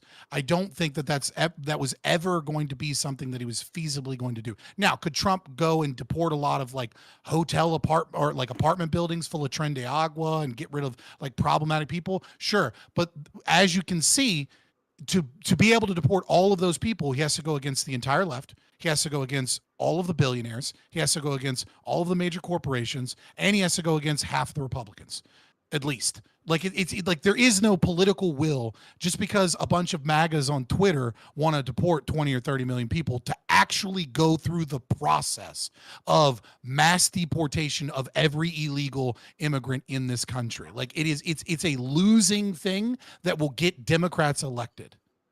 First off, I disagree. The ability to do it and the roadblocks that will be set up are true. It will physically not be possible to deport that many. That's true. That's different than what you're advocating for and what Trump is doing right now, which is saying we're going to put executive orders that give carte blanche to these illegals in the industries that have lobbied me to stay. So that's number one. Hold on, let Rob finish, then go ahead. Second, all of those roadblocks you're saying exist 10 times worse with the ending of the welfare state that you would recommend is a precursor or sort of the root cause. I don't disagree. I've said as much in your tweet earlier today, and I said it here. I think that everything that Trump is suggesting is a Band-Aid. I'll take the fucking Band-Aid right now until we could get to an incremental place where we could have a more broader, serious discussion where we could incrementally drive people culturally in this country to realize how fucking terrible this welfare state is. But there's zero chance that we ever get there if we're capitulating right now when we finally have some sort of political will. 10 years ago, I'd have said, you will never convince a majority of this country to say we should have mass deportations. We're there, baby. We're there. And right now, at the precipice of that, this isn't an argument. Of course this it is just you restating your claim.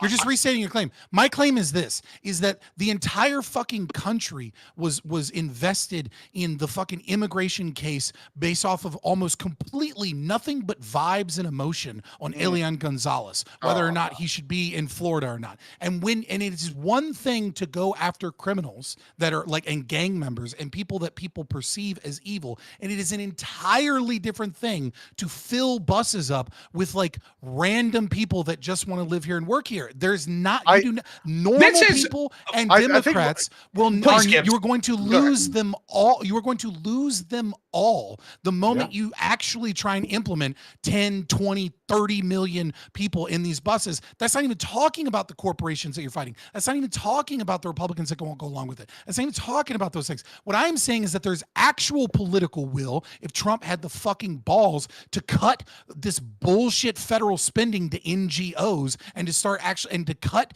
the U.S. aid and things of that nature, because that is something that people can actually see as dark money. They can see it as corrupting. Even normies that are left leaning can see, like, why is a billionaire getting money through dark funding that I'm paying for? But when you pull Lupita out of the taco stand and put her in a fucking, like, the kids with cages shit is a fucking meme because it works, because Americans see kids in cages and they go, holy fuck, you're an evil fascist dictator.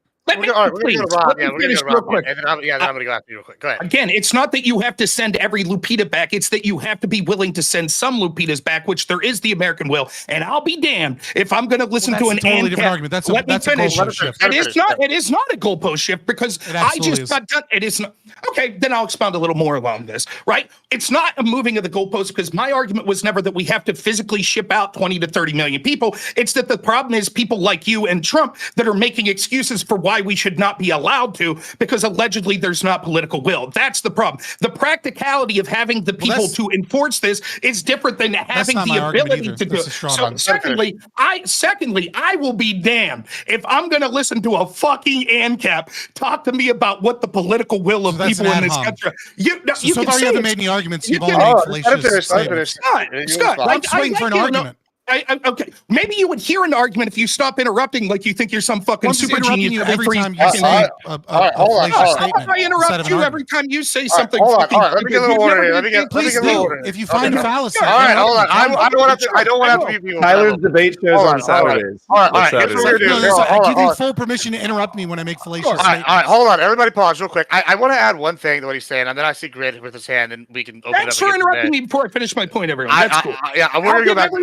I'm going to go back. Hold on, Rob. I'm going to go back to you. I just want to add, Rob is correct. I think the best sales thing for the midterms is these guys waving Mexican flags while cars burn. That's going to really help the political will for deportations, I think, quite a bit. Now, Rob, go ahead and finish out. Then we're going to go to Grid. Try to let him finish. And then I have no problem getting rid of the USAID shit. I think that's something that should happen. But certainly we should not be advocating for saying that we can't have mass deportations of people of certain classes of people. That's fucking stupid. There's a will for it. And if we would have the ability to do this, it would mean that people would see that there are plenty of Americans that are getting welfare that aren't working, which would make it more likely to transform the welfare state. All of this shit that Fabian's talking about is also a Band-Aid, getting rid of USAID. That's not going to solve the welfare state. We need to be asking ourselves, what are the steps we could take to lead culturally to having more of that will? And right now, caving in and saying we're not going to go after fucking Lupita or whatever because actually they're better Americans and they commit less crimes, as Lactoid was saying, or actually, as Fabian said, well, we couldn't do that anyways, so they're not the problem, leave them stay there, is a huge fucking mistake. By the way, these people then get a right to vote, and they'll vote more for the very welfare systems that you're arguing against. All right, Grid, go ahead. You had your hand up. Don't let them vote. Yeah. So here's the. This has been fascinating. I agree with both of you guys. It's a matter of the political will. Do we gather more political will by deporting people and showing that we're willing to do that, or would we gather more political goodwill from at least from the populace by making it even harder to hire illegals, making it even harder for the illegals to gain access to any sort of infrastructure, any sort of aid, any sort of help, and then that's actually a good point. Yeah, I can agree. And I'm trying to understand what would be the poison pill that would push the Democrats away from supporting the illegals. And the only thing I can come up with is this constant association with criminality, which drives even their base away from supporting these people. So I'm to both of you, because you both made fascinating arguments here. What do you do to maximize that political? Because I'm going to tell you, deportation is a drop in the bucket, as long as the Democrats are going to be able to pull these votes, and they're going to, right? They're even allowing illegals to vote in sanctuary cities with no ID whatsoever. So what you're talking about is actually happening. So how do you stop it rather than just say, well, we just need to deport a bunch of people, which we all agree, I think, is not the most practical answer. We need to deport some. We need to show a willingness that we're going to do it. But what's the real answer here? Because I haven't heard an answer other than We have to convince people, and we have to gather the political will. Quick news update. Hold on, Fabian. Before you go, Fabian. Quick news update. I got unconfirmed reports, and one from a military guy I know just texted me. Iranian headquarters just got taken out. Apparently, a bunch of the top leadership is dead, and it's getting real spicy. Go ahead, Fabian. That's crazy. Oh shit. Sorry. That derailed me a little bit. My train of thought. Sorry. But yeah. So this is where I fundamentally disagree with Rob Noor here, and I would like him to respond here. Is that I don't think getting rid of U.S. aid or getting rid of certain programs is a band-aid. It's a first step. What I think is a band-aid is mass deportations. And the reason I say that I think it's a band-aid is because it doesn't do anything to deal with the actual problem. Because the problem is not Lupita existing. The problem is our immigration system, which is broken. The problem is, like the gangs. These are actual problems. I don't think someone coming over here that is a refugee, like the fact that they crossed an imaginary line on the ground doesn't aggress upon anybody. The aggression comes from the state. And so it's a first step to reduce the aggression that the state does. The first step would be to get rid of at least some level of welfare programs that are an incentive, because at the end of the day, free trade works because goods are always invited, right? Like if I want to buy bananas, I've invited the bananas to come across the border, right? I wanted to buy bananas. I went to the grocery store to buy bananas. The grocery store bought bananas because they want more stock, because people want bananas. But people don't need to be invited. People have their own will and their own legs, and they come into this country. And so when we have all of these incentives, so what would be the right thing that I think Trump could do about our immigration policy? Those first steps would be cutting the funding that is creating incentives for these people to come over, and very, very hard hitting criminals, and very, very hard hitting companies that aren't playing by the same rules that everybody else is, which is the exact opposite of what he did today, which is going after large corporations that are hiring illegals so that they can exploit them and get around laws and have an unfair advantage against other people that are doing, presumably the right thing. And those are first steps, not band-aids. No, I disagree. I think they are Band-Aids in the same sense that you would say deporting people is Band-Aids. They're both first steps to getting to where we need, but they're Band-Aids in the sense that they're not going to achieve, at least in today's political climate, the things that necessarily get done. So you could either call them both Band-Aids or both first steps. To answer Grid's question, by the way, I like you a lot, Fabian. We're just being chirpy because we're fucking men. We're not going to cry like the lefties when we're arguing with each other. But to answer your argument, Grid, I think what you do is, I think Fabian's right. You go after the people that are incentivizing people coming in the first place. USAID, the NGOs that are doing it, absolutely, that's one of the things that need to be done. I suggest also going after the employers that are knowingly hiring these illegals, as opposed to what Trump's allegedly doing, which is taking phone calls from them and listening to them to allow these people that he claimed were all lawbreakers stay in the country. So those sort of things, going after the people that are providing the incentives, whether it be the businesses or the NGOs, is certainly something we need to do. I think that also, though, you could set up disincentivations for illegals themselves to self-deport. It is, of course, true that we will not be able to deport 20 million people. And one of the things I've been trying to do is my heart goes out to anyone who breaks any law for what I consider a moral purpose. If you stole food to feed your family, I absolutely feel for you. And yet the law should be enforced. We could be more lenient than someone who did it for really shitty reasons. Nonetheless, you get the idea. So what I'm suggesting is, you're right, illegals. You may go to Home Depot one day and you've been here for 20 years to feed your family, and you're going to get fucking arrested and deported, and that's a good thing. You should fear that. And maybe you should make arrangements right now to leave and then come back on an H-2 visa or something to do things the right way.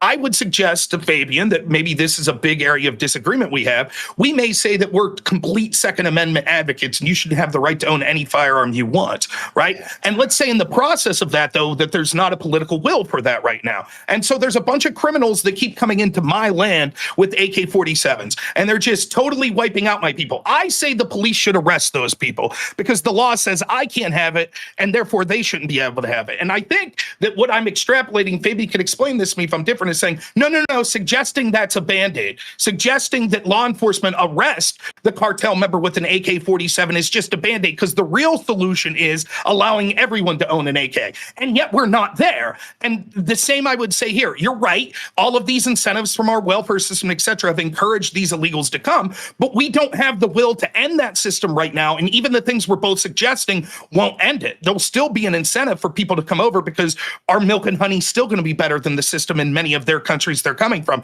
And so because that system's set up unfairly, we should do those things while simultaneously, while there's a political will, deporting people in mass. How do you I would disagree with your question. analogy really slightly. And the disagreement I have is I'll clean it up, right? So that I can bite the bullet, because I don't have to bite the bullet on your analogy, but I'll clean it up so I can. Okay. Right? A cartel member is a criminal. It is an aggressor, right? So I don't give a fuck if the state goes after another aggressor. These are two criminal organizations fighting each other. So the cartel dudes come in with AKs, then fucking kill them. I don't care. Blow the fucking brains out in front of their family for all I fucking care. But the moment that Lupita wants a gun to protect herself in the neighborhood, I'm not for arresting Lupita. I'm for giving you the right to have a fucking firearm. And I don't want to say that the non-criminal person that, the only crime they've broken is the crime of violating a non-actual law, which is gaining a firearm, right? Okay. But criminals that are out there abusing and coercing people, yeah, I'm all for the state getting rid of them. Fuck them. I'm glad that then we'll go to you. I'm sorry. I just want to. Then we'll go to you, Grid. Well, it's a question for Rob and Gibbs. Both of you seem to be like the most hardcore on immigration here. Let's say that you get your way, and there's these mass deportations. Let's say, like Pentuple was talking about, some legal hurdles are cleared, and then there are these mass deportations. Thank God. You're saying thank God, right? But let's say empirically, I turn out to be correct, that all of a sudden, like, GDP growth starts to stall and drop. Okay. And there's like multiple analyses that demonstrate like this is because of this. I think currently the cost of deporting a single illegal is about over $17,000. And so like the cost of deporting like millions and millions of them starts to add up dramatically as well. And as along with the decreased GDP, and there's all these economic issues that start to once we get good at it, the cost to go down. I don't know about that. I think inflation is always going to be real here. We can fit more people on the bus, brother. Okay. Bigger bus. Yes, all sure. about the box. I'm sure this is the solution. Yes. They never thought about this. Yeah. So is the plan, if that happens, are you going to say, Lactoid, maybe we should like slow this down? Or is this more of like a principled, no, they broke the law, no matter what the cost is, we're getting well, if they've added all this to the GDP, then we can use that added GDP to pay for the deportations. I mean, I don't know what Rob's going to say. I'm hoping he's going to say it's a diminishing, you understand the math.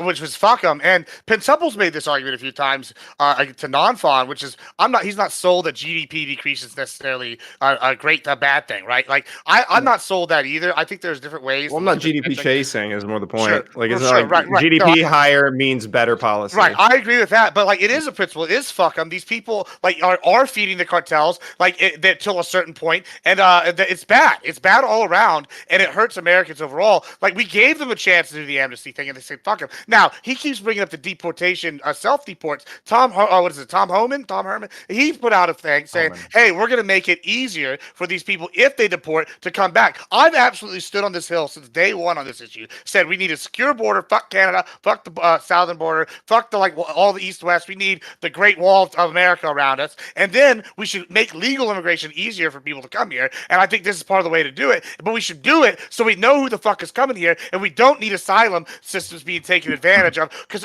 I'm a cartel member in my country and I killed the wrong guy, and now they're hunting me down. So. Like Rob, you want to respond, and then we're gonna go to Grid. Yeah, I'll just say, I do think that there is a little amount of principle, but the solution I would say is I'm not a hardcore immigrant denier that says that we shouldn't have a legal pathway if it is beneficial. I think that the number one criteria of our government that I'm forced to participate in, at the very minimum, then they should be looking out for the citizens that are forced to participate. Given that, if there is an argument to be made that these people could come back legally that will be of a net benefit to the country, I would be willing to accept that. But I think you ignore other things that would happen if you are correct, which you may well be. One of the conversations that would happen in this country, which I'm saying over and over, is we would start to look at states like California and say, why is 40% of the working age population not working? Why do we have this massive welfare system where we employ people through the state to sit on their ass at home? Furthermore, why are we employing so many people in state jobs that basically do nothing? They're technically showing up for work, but we have the biggest goddamn state in the history of the world, employees. Why are they? What are they adding to society? Maybe some of them need to go GDP work on the farm. go up, Rob. Right, that's exactly right. So the every idea, government employee is positive GDP. Well, hold on. But Rob, wouldn't your argument also, if your argument is, well, if we get rid of if your argument is if we get rid of the productive illegals, then all the unproductive Americans are going to have to become productive. Couldn't that also equally be an argument for, well, we should get as many Americans on welfare as possible, so then we realize how bad welfare is, because then we don't have enough money to fund it? Like, it seems like an accelerationist position almost. No, it's not acceleration at all, because what you say is we need to have an understanding, which there's a fundamental misunderstanding in this country, that there is a lot of, because it all starts with welfare, paying these people to not be productive, whether it be literal welfare or it be government welfare, paying government employees. That's where the fucking problem starts. That starts a chain reaction where it's like, well, shit, we need groceries, and who's picking the groceries? Well, there's not enough people here, so now we have to allow people, and now there's this question of the legal status of those people. All of that's downstream, though. So if it's not a matter of let's put more people on welfare to accelerate the position, because all that would do, I'll turn it on you. If we did that, then you would say, well, actually, these illegals, they want to come in by droves even more, and they're better than Americans. They commit less crime, right? They work harder. So why not bring in more? So actually adding more people to welfare would have the exact opposite. It would incentivize more people coming in. My argument is we wouldn't have the incentive for these people to come in if we got rid of welfare. And then if you want to make this argument, like I could be wrong. I think Scott knows more about these people than me, but like the old Milton Friedman chestnut of like, look, leave everyone who wants to come in, that wants to work, leave them fucking come in. If you could make it through your own talent and skill and hard work, so be it. But you ain't getting one fucking dime of government money, nothing. And the people that live in this country. Hold on. Let's go to Grant. He's been waiting here for a second. Okay. Always in favor of cutting welfare. That's great. But I disagree with your prediction. I think actually what would happen is if you had to replace those jobs with higher paid American labor, you're going to see the costs of groceries go up, and you're going to see the people who demand welfare demand even more welfare to fund that through food stamps. I think that's what you're going to see. All right, let's go to Grit. He's been waiting. I've actually heard that old saw so many times that I can't even tell you. But yet, the reason that things go up has nothing to do with who's on welfare and more to do with why people need more profit. So at any rate, look, this is all great, but really the most interesting thing to me about the immigration issue is that these people become voters, even though a larger and larger percentage of those voters are voting for more responsible or, conservative, however you want to have, yes, even though more and more of them are becoming better citizens and not voting for welfare state. As Gibbs has said, the biggest push against immigration is coming from legal immigrants. While all of that's true, and I agree with that, how do you make those people nuclear waste to Democrats? Because as long as the Democrats see these illegal immigrants as a power base, as a shift, as a way to move the needle in a massive way, as long as that happens, I don't give a fuck who's president. Trump can be president. J.D. Vance can be president. King Kong can come down with a big swinging dick and be president, and it's not going to change a goddamn thing. It's just going to be the same thing as long as the Democrats can pull these people in and control their lives through welfare and through other systems. And until we turn these people nuclear, and the Democrats don't want anything, because you want to stop illegal immigrations. You want all these people to go home. Tell the Democrats that they can't use them anymore. Literally make them nuclear to Democrats. You'll see a reversal overnight. They'll be gone. They'll be on boxcars. I think the important thing to recognize is that a lot of conservatives and a lot of pundits, both on the left and the right, misunderstand why illegal immigrants and illegal immigrants vote for socialist welfare policies. And they use this really like a very low level analysis of South America as more socialist than us and go, it's because those people intrinsically are more socialist than us. When the truth is that most of those people came here because we give welfare. So we've selected 4 people that want welfare and want an easy ride to come here. And if we had a country that said, if you come here, you don't get a goddamn dime. You have to earn it yourself. We don't give you special loans. We don't have HUD loans. NGOs don't give you, right? Then what we would do is we would self-select for people that go, it's going to be hard starting over, but I've heard about the American dream and there's more opportunities there if I bust my ass. And that's why legal immigrants from those same countries are so often conservative. That it's because the legal immigration process self-selects for people that are against socialism and that are against welfare, and the illegal immigration process self-selects for people that want socialism and want welfare. And so if we have I don't know that it's this easily solvable problem, right? If I did, I'd be a fucking billionaire, right? Like, I'm with you, because the welfare has brought in a socialist voting class, because it's self-selecting for a socialist voting class. So they give us the welfare to bring in a socialist voting class, and then they want to give them a pathway to citizenship because they've already self-selected against all of the hardworking, people that believe in like a more free market capital, less socialist welfare. So like, it's a bit of a chicken and egg scenario where I don't know that I have the perfect answer. I only have my principles, which is not violating the rights of people that, crossed an imaginary line and only going after actual criminals. Let's go to Pitbull. My bad. I think you muted. Yeah, that was my bad. That was my bad. I wasn't trying to get your attention. That's my bad. Okay. I'll just say that, Grid, like, I don't disagree with most of what Fabian said there. Like, if I'm looking at your question in a slightly different way, I'll see if I can interpret it correctly. It's like, we have these people, the people you see right now riding in LA. They're flying fucking Mexican flags. How do we make those people, how do we make those people toxic to the Democrats where the Democrats don't want them? That's basically what you're saying? Yeah. It's impossible. Those people are fucking statist socialists, and the Democrats are going to want those people. Oh, it certainly is. I'll tell you why it might not be. I've been Rob's camp on this. I can't come up with an answer on it. I'll tell you how we make them toxic. We let them keep doing what they're fucking doing in this case, right? Or we force an issue where they end up shooting at cops or something, and then this guy waving the Mexican flag while using an American flag to start the Tinder burning. If it makes it so toxic they can't get elected, then yeah, they're gonna throw them under the bus. That's the only way. Otherwise, you're absolutely correct. But that's just an optic way. I agree that, like, optically we could let them be like, look, this is it. Now you're not going to get elected, and so optically, but deep down they're always going to be looking for the chance to import this exact same class of people again, right? Yeah. It would be like you're asking statist, right? How do you make statist not want constituents that are going to vote for statism? I have a meme answer, but it is an answer, okay? Yeah. We just do what Governor Greg Abbott did to the extreme, okay? Right. And go, you know what? You're right. We're not going to deport them from this country.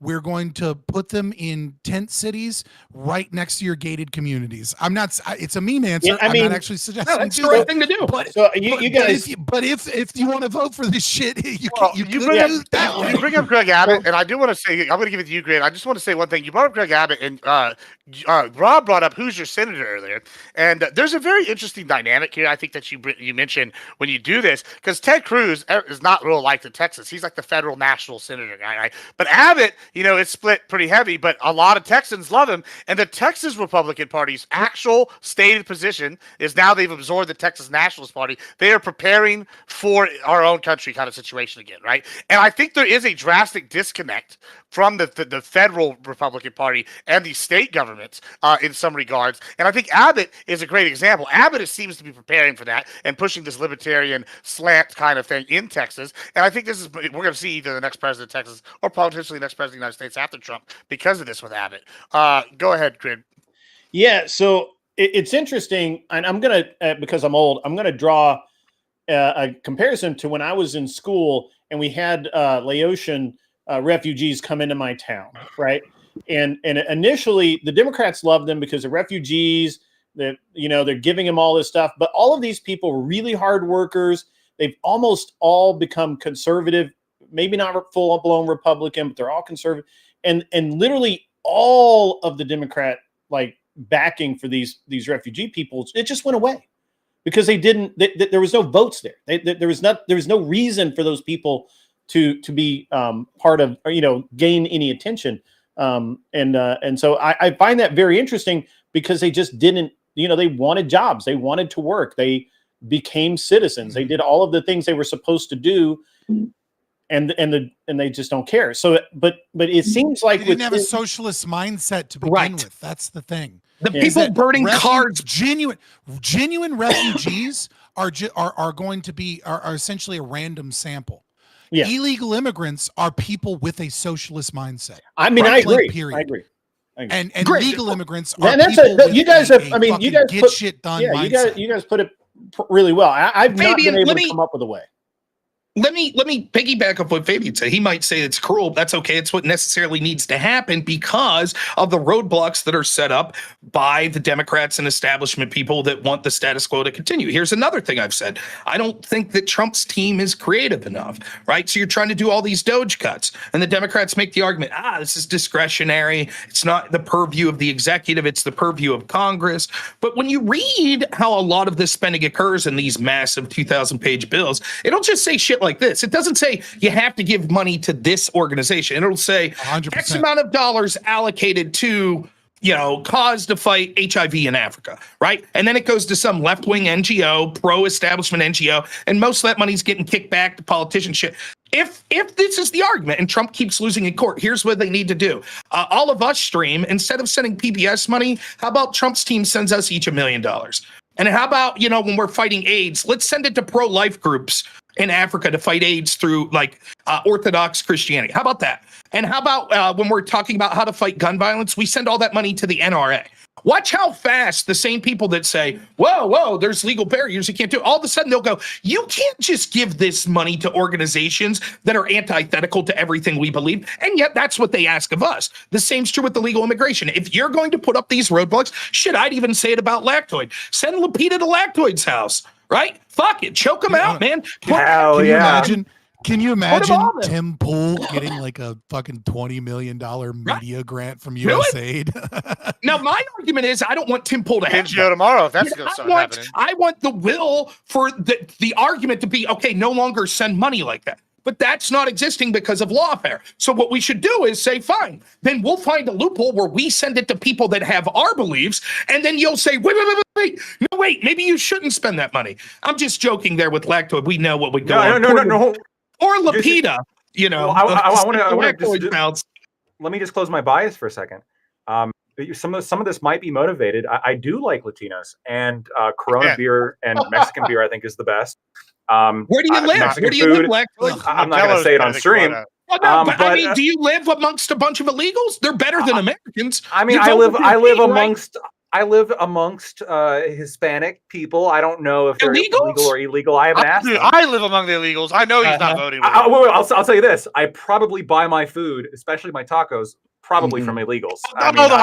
Bullshit. You know what this guy told me the other day? I had two Latinas in the other room. They don't even speak English. I had two Latinas in the other room, and Lactoid says this on Prime's panel on Monday. And I go, oh, yeah, what kind of salsa are you getting on these tacos? He's like, oh, it's birria tacos. And they put them in the fucking, he didn't say it that word. He's like, in the sauce. I'm like, that's not salsa. He's like, yeah, it's pretty spicy. And I was just like, yeah, I had doubts about it. All of your They don't speak English. Nobody in the... Yeah, okay, all right. It's authentic. They don't. Oh, you can go to the Chinese restaurant. And the Hispanic people that don't speak English kicking it there. It's not authentic Chinese food. What are you talking about, bro? Come on, that'll mean nothing. Hold on. If they were Chinese people who didn't speak English, I would probably assume it's more authentic Chinese food. No, they're Mexican people cooking the Chinese food. That's the joke. Yeah, because they're Mexican, they're not Chinese. Yeah, okay. Anyway, moving on. Let's wrap this up here. We're at the end, and I do want to go get one last dance in the honky tonk with the Latinas before we get nuked. See, even you like Latinas. I love them. Big fan. They're real toxic. The only negative is the music. Everything else is great. Now when they reject me, I can call ICE. So we're set. True. Yeah. I'm just saying, hey, we're going on this date, or the Border Patrol's coming. But let's get our closings here. Tell everybody where you're at, where you're from. This has been fun. We need to get some more conservative panels here in the future, I think. It's nice not having a bunch of sourpuss lefties. Fabian, go ahead and start us off. True. It's true. I told you, no one left the title. I'm Fabian Liberty. You can find me predominantly on YouTube and Twitter. I am an anarcho-capitalist, as you hopefully saw, or more specifically, an anarcho-objectivist is the term I'm using these days. I'm fighting for it. Yeah, I think overall, I think Trump is, as I said before, just kind of restate in case you weren't here. I think pragmatically, Trump is just failing miserably. But from a symbolic perspective, Elon and Trump and what they have done has woken a lot of people up. And, the name of my channel is Fabian Liberty because of the Fabian Society. It's an inverse of that, right? I don't think we're getting, getting rid of the state or anything tomorrow. I believe in incremental change. And so I have a lot of allies in those small changes towards that.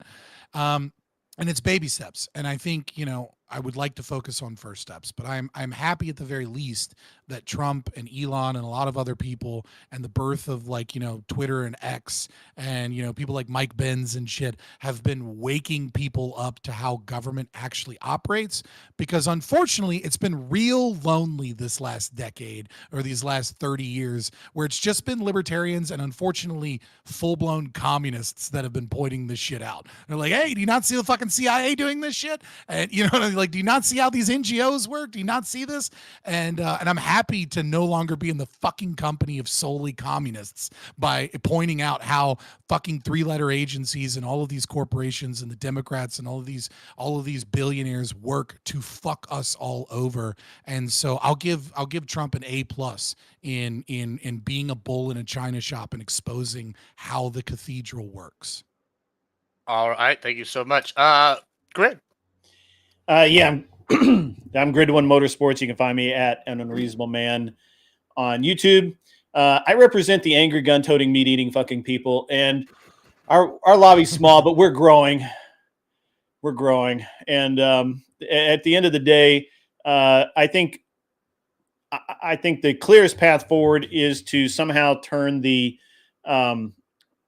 tide against the leftist. I can't even say Democrats. I'll just say leftist and move forward. It's been interesting to watch and listen to this particular panel because a lot of this we talked about the other night, but we never really got into some of the more meaty bits of it. And I really liked it. As far as Trump goes, I never did give him a grade. I don't even know how to grade him because honestly, as far as presidents in my lifetime, he's probably better than most. But that's not saying a lot because they mostly sucked. And that's about it. And we're going to, I guess, go to Lactoid or something and talk to him for a minute. I guess we're going to go to Lactoid or something and talk to you for a minute. Wow. Thank you. There's a picture floating around Twitter that recently talks about how ideological diversity is much greater on the right than it is on the left. And I think that if anything demonstrates that, it's the fact that you get a panel of 6 right-leaning people together, and we spend the whole time fighting with each other over the small minutia of where we disagree. While on these left-wing panels, you just don't see that, right? You cannot disagree. That's not allowed. So I think I appreciate everybody here for sparring with me at the end of the day, except I guess maybe for Scott, who votes for imaginary people. All of us, when it comes to push and shove, make the correct choices politically. And I think now Republican senator asshole. I know. I think now is the time to be critical, if there is a time to be critical right after a victory, to be critical of Trump. And so, I mean, there was some stuff obviously that we weren't going to get into, but I mean, just to I guess give my grade, I've got 2 grades. 1 grade on Trump for comparison to other presidents, and I would give him a C or a C+ on that. And then in terms of meeting my expectations and what he set forth in his campaign, I give him a D, because there's just a lot of shit that has happened. The first couple months I was at a B, and then March hit, and then some shit happened in March that pissed me off. I'll just list off what pissed me off. Not releasing the Epstein list pissed me off. The tariffs pissed me off. Mahmoud Khalil, that pissed me off, and generally his attitude towards speech on campuses about Israel. There seems to be this kind of free speech blind spot that the administration has when it comes to Israel stuff, which concerns me. I didn't like his handling of Kilmar. As we spoke about a lot, obviously the deportations there's disagreement on. But one thing recent and Doge. But one thing recently that's happened, and I'll just close with this. For me as a lawyer, the originalist perspective on law is one of the critical motivators for me to vote, and was one of the main factors for why I voted for Trump, because his picks during his first term were fantastic, especially for the Supreme Court, because they went off the Federalist Society shortlist. A couple days ago, probably 2 or 3 days ago, Donald Trump openly started talking shit about the Federalist Society, and that concerns me a lot. Now, nothing's materialized out of that, but if he stops picking originalist justices because he's pissed off at the way the justices are ruling or judges are ruling against him, this, I think, will mark a massive shift, and I'll grade him even lower. And in fact, if he does that, I very well may even, maybe I'll be voting third party next time around. Who knows? Like, that can't happen. So really, really concerning shit. I hope he walks that back. There's always a chance that he might. If you like what I had to say, you can find me at Lactoid TV, Twitch, Twitter, and YouTube. Pentuple.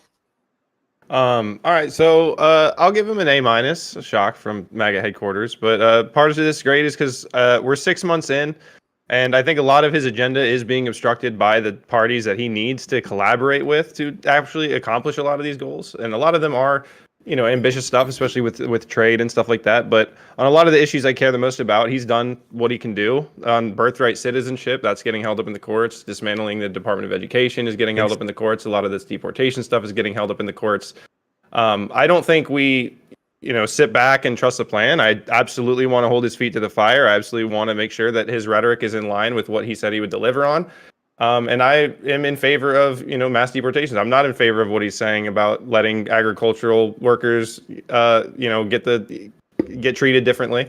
I want the mass deportations that we voted for. So I have no problem with us holding his feet to the fire. And something I liked about Trump is that it seems like he does listen to his supporters and his movement, has been able to guide him on some issues before.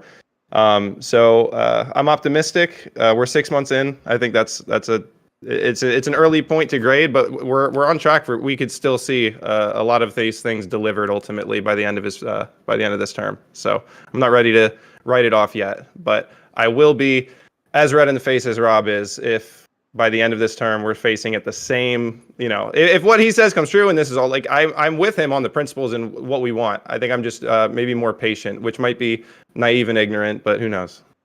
All right, and last but certainly not least, Mr. Noor.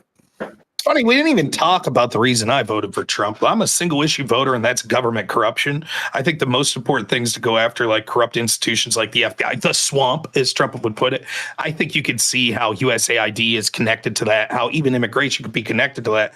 But I gave Trump maybe a 5% chance, was my prediction, if he was elected again, in actually doing anything significant in harming the swamp. And so I feel that his statements on immigration today, the fact that he doesn't seem to prioritize the Doge spending cuts, all of that shit falls right in line with what I expected for Trump. Now, I won't disagree with Lactoid. He kept framing it as like, well, better than Kamala. Yeah, no shit. I don't regret my vote for 1 second in that sense. Like, this is certainly the person that completely wants full speed ahead to ruin my way of life through every government institution versus the guy that's too incompetent or corrupt to stop it. I'll take the guy that's not stopping it versus the lady that's backed by the people that are pushing full steam ahead. So again, I'll repeat, when it comes to cultural shift that's coming through like Trump and Elon, I give it an A. I think that Scott absolutely nails it, that those sort of things are changing the cultural dialogue and moving the Overton windows that ways I would have been skeptical would have been possible this fast. That's great. When it comes to the policies and shit, I'm D- or F, averaging out to a C then if I take things in totality.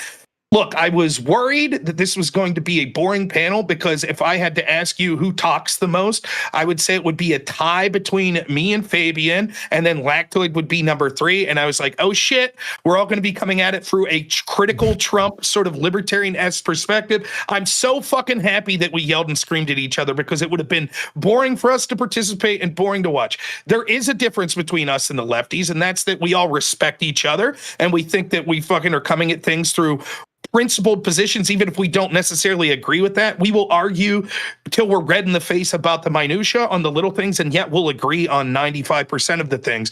You will never see these sorts of disagreements when it comes to people on the left where they're gatekeeping and it's like, we never want to talk to you again if fucking, blah, blah, blah. So I thought this panel was a lot of fun. I would love to do something like this again. So I hope Gibbs continues to set these up. And it was my pleasure to be with everyone here. I thought it was a really fun time. So I definitely plan on doing these more in the future. This was fun and definitely a nice change up from the other stuff. And I'm excited to see what more we can get into. And but Rob, you're probably gonna be streaming for a while after this, I'm assuming. Yeah. I'll be on till probably 3-4 in the morning. So. Oh, good. You're taking the Gibbs strategy of streaming. That's what I like to see. We still got to do our debate. The Ukraine debate too. We got to. Yeah, I'm gonna hit up Sarah Tomato and see if she can find us some opponents on the Ukraine debate. I think I would love to only talk like 20% of our side's time because I think you have the argument down. But I'll just be like, "Nuh-uh, bitch." That's gonna be my strategy, just yelling in from the background, So I think I'll be a lot of help. On this note, I'm out. That'll be good. Thank you so much. This was fun. Peace. Thanks, everyone. We'll see y'all soon. Peace. I bet you could get Ryan, the radical coder. Yeah, for sure. I'm gonna be working on some stuff this weekend, and I'll DM you when it's done. Yes. Thank you, man. We'll talk soon. Yeah, great. I might be heading over to Sarah's channel. I think. Yeah, I'm over there. I'm about to click in now. So I might head over there later. First, I'm gonna go to the restroom before I piss my pants. Yeah, which, to be fair. Well, I don't know. It could garner some super chats. I don't know what my crew's into. So they might be weirdly into that sort of shit. But hey, we'll see you guys. Obviously I know no one takes anything personally. It was a fucking blast. Thank you guys. Oh, I didn't. You didn't even come at me, bro. I was waiting for the. I was ready. I was like, yeah, but you just didn't. Yeah, you just let me off easy, man. I don't know. It's okay. All right, take it easy, Grid. We'll talk soon. See you.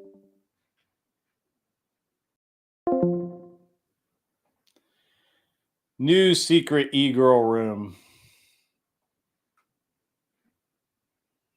That was fun, wasn't it? Wasn't that fun? Okay, let's go see what's going on over here. Do do do do do do do do do do do do do.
in this like postmodern neo-fascism, which is very a distinct brand of fascism. I think that a lot of people. How is it fascism? How is it fascism? It's just you picking something you don't like, which is people having a little bit of nationalism and calling it fascism, even though it matches. Well, it's not a little bit. None of the. I think it's a hyper-nationalism. Ideology as well. So I would argue that almost every form of nationalism has if you understand the original root understanding from the Italian word, which means a bunch of sticks, a bundle of sticks. You understand that word means to corporate ties and to bring together both the private and the public in one form. Nationalism does this. Obviously, socialist nationalism does this, but also... John, that's 0% correct. You said nothing accurate, literally. That was a whole bunch of wrong shit. No, it's not. Look it up. Look up the original definition of what fascism means in the original Italian. Well, no, a fasci Don't you have a degree in DoorDash on it because it was a symbol at the time. John, isn't your degree at from Applebee's? Is my mic loud Chill, guys. enough? Yeah, your Am mic's I working not fine. They're just coming- being rude. Stop it, guys. Okay, that's what I thought. I thought maybe we all just either went stupid or you can't hear me. But They Ryan, needed do a you masculine role model to guide them. Ryan, do you like to touch tips or sling swords? Not Any with of men. that? I didn't think so. I No, mean, he touches tips with his women. oh, But I would say that most forms of fascism happen on the alt-right authoritarian nationalism, which you do see in forms of white nationalism, especially. I would say that I wouldn't necessarily say that all white nationalists are racist, or at least they might have some racism, but they're not supremacist. I think that word You're already using another pejorative. White nationalist is not a thing. Actually, it is. Wait, There is. Not in America. Absolutely Not in America. Not when they large white nationalists aren't a thing in America. That's hilarious. Are you serious? Not when they large scale. The left will call everybody, anybody who's a tiny bit right of Stalin, they're a white nationalist. You're a white nationalist. They're calling everybody that. Charlottesville was in our someone minds. might make that assumption. Yeah, Charlottesville didn't happen, Patriot I Front guess. marching everywhere. That's in our minds. I have a question Yeah, for Ryan. wait, there's 360 million people in the country. The Patriot Front is like maybe 100 dudes. What's your point? go ahead, So you're saying they Sasquatch. exist, though, right? Ryan, I didn't say that they don't exist. I said they don't Go exist in any kind of ahead, large or meaningful quantity. Sasquatch. you said something interesting earlier, and I can't remember quote it, but Said a lot. I'm curious. How do you identify? Can you identify yourself in a whole bunch of labels? Sure. I mean, I usually say that I'm like left of liberal. I don't identify as like a communist or a socialist or any of this stuff. Probably like a soc dem, practically. I definitely have like further left. Like, Okay, so here's my question. but not, I appreciate it. Thank you.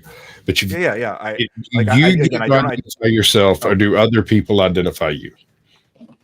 I mean, a lot of people just call me a communist and shit, or I mean, Okay, like, all right. but I'm not. I Here's mean, I'm my point. just not like You especially are not- saying- in fact, I think that like Soviet communism, it was a kind of fascism, and I think it was a Yes. You're slinging around. Yeah, it was, yes.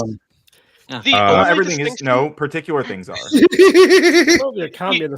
Anything I don't like is fascism. The only That's their real motto. distinction That's how it works. No, authoritarian fascism- ultranationalism And I is just a kindly, kind of I the spirit of apologize, Ryan. Can I just ask you, gentlemen, to kindly be mindful, especially right now that is obviously going between Sasquatch and Ryan. They're trying to get through a few questions and push forward, but then everybody's yip yapping in between, and then we can't actually hear what anybody's saying. I especially can't, and then that makes me mad. So, Sasquatch and Ryan, back to you two. Thank you. My point is that you identify yourself with a whole bunch of different labels that you wish other people would use. They don't use them, but then you turn around and identify other people with labels that they don't use, and you think they're supposed to mean something, which pretty much is a I don't care what people call me, to be clear. And I'm not even, again, I think something I mentioned in my opening statement is I'm not necessarily labeling individuals, although I have done that throughout here. But when I use this postmodern neo-fascism label, I'm identifying a movement. I'm identifying an ideology. I'm not necessarily. I mean, there are people who I pointed out who do things that I think perfectly fit in this label, but I'm not accusing any individual necessarily of being a postmodern neo-fascist. I'm accusing people of engaging with postmodern neo-fascism. Okay, I got you.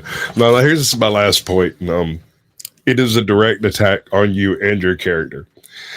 I don't like your hair. That's fine. I do need a haircut. I You can donate to my channel if you want me to get a haircut. I love his hair. What You're is good wrong with sport. you? reminds you of And just to turn off the back. What's that? That's because he reminds you of Hey, just run off the back end of Sasquatch's comment.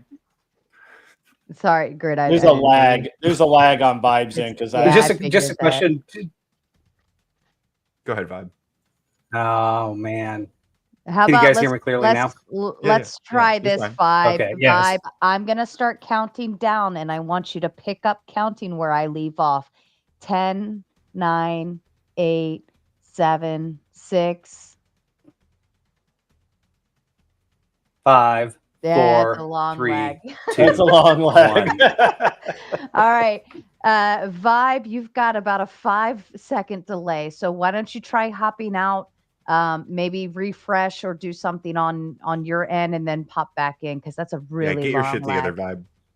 I was saying it nicely. Got it. All right, we'll see you back here, Vibe. Don't Those worry. 56K modems. But but the reason I say that most nationalism is fascism is because any type of nationalism, especially more what you see on the right wing, which would be like Christian nationalism, especially, is that they bring all kinds of different elements together that normally wouldn't belong together to impose a top-down authoritarian culture, which is enforcing it through ethics and morals. And also, I would say that that's also putting all these things together. That is the problem. And so I think the reality is that most of our country has been a bit of fascist when you consider how much we have allowed the corporate state, the corporate America and the state to become intermixed the way it has been. So, I mean, that was kind of incoherent. So we aren't intermixed in the way that fascism is. Fascism is if Jeff Bezos wants to charge people 5% more for shipping, he has to hit Donald Trump's seal of approval.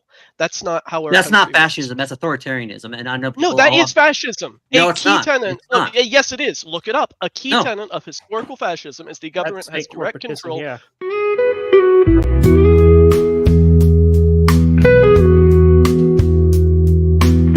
This message is sponsored in part by.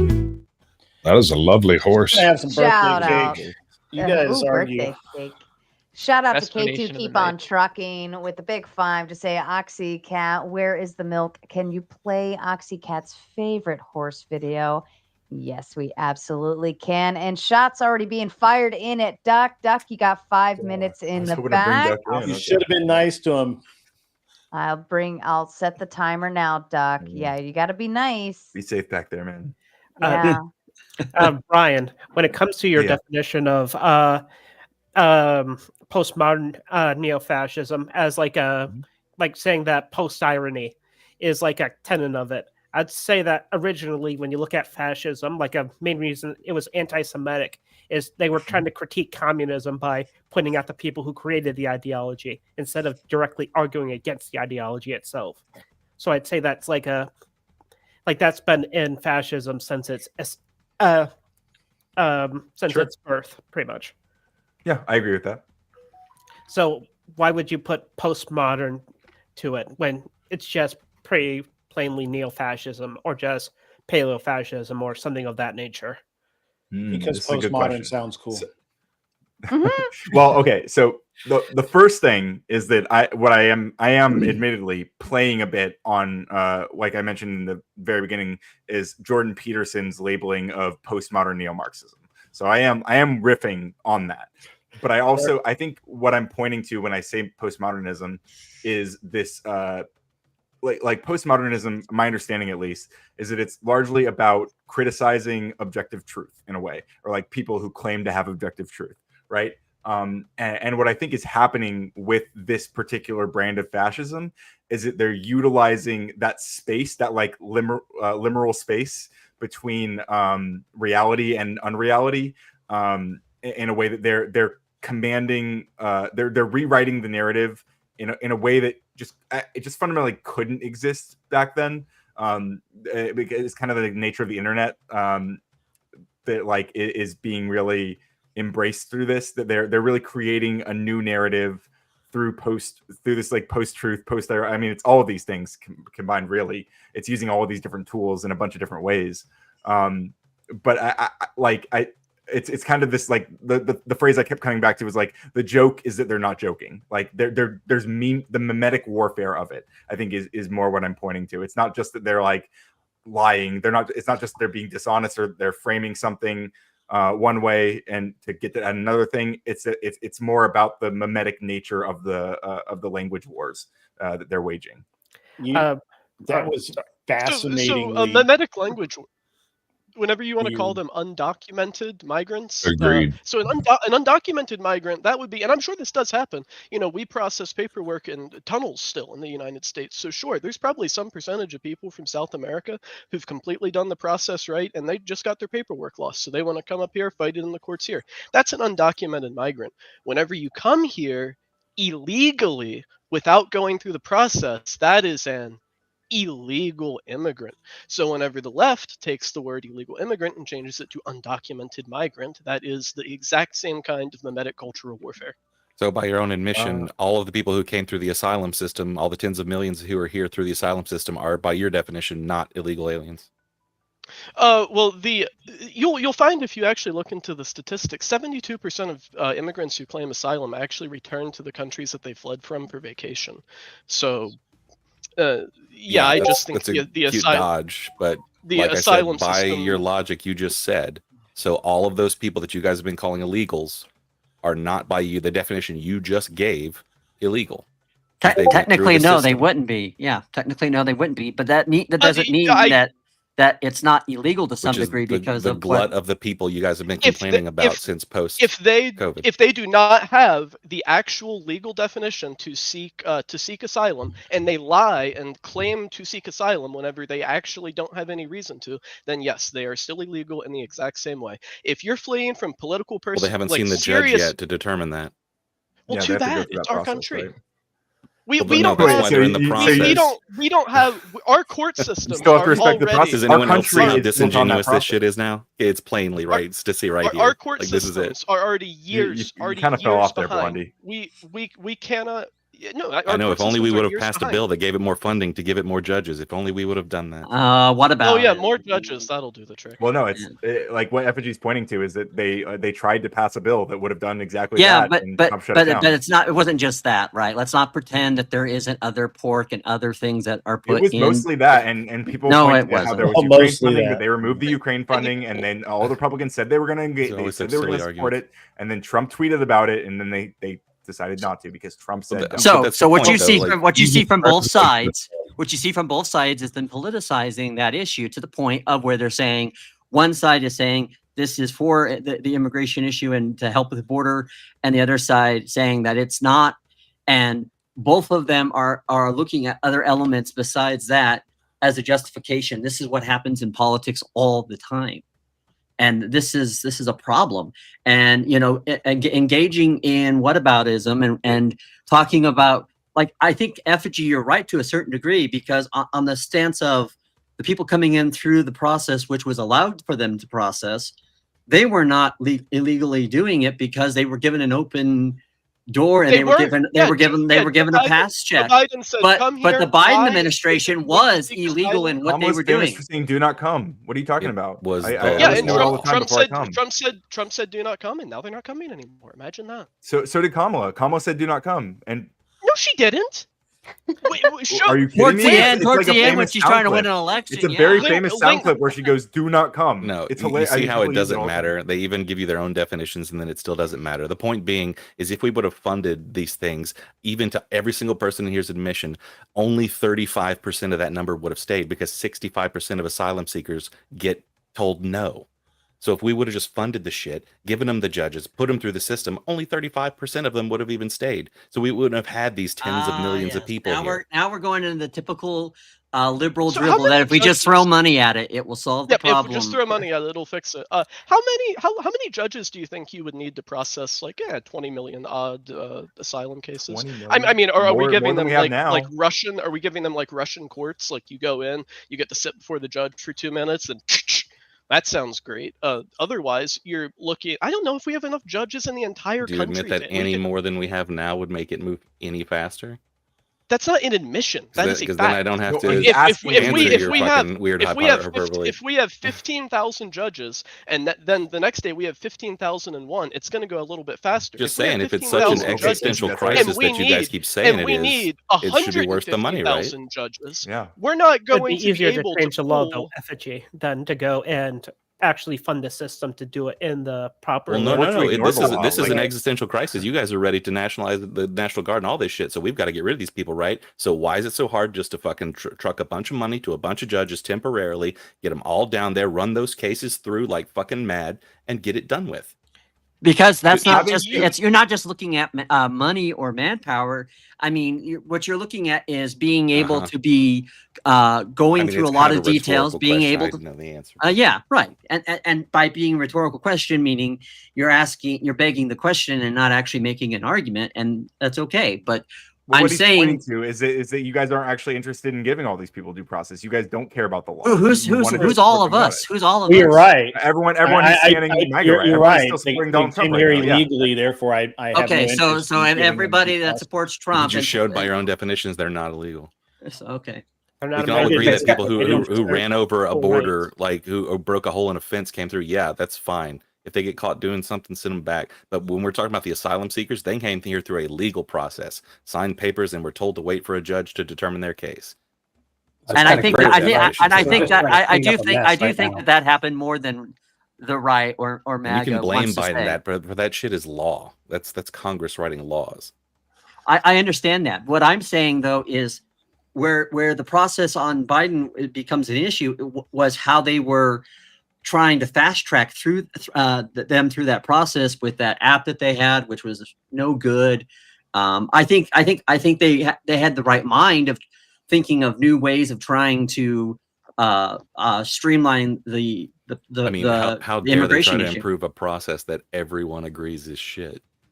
Right. And like, why do all the Republicans agree that they were going to sign onto that bill that would have helped this process, and then suddenly went against it after Trump tweeted about it?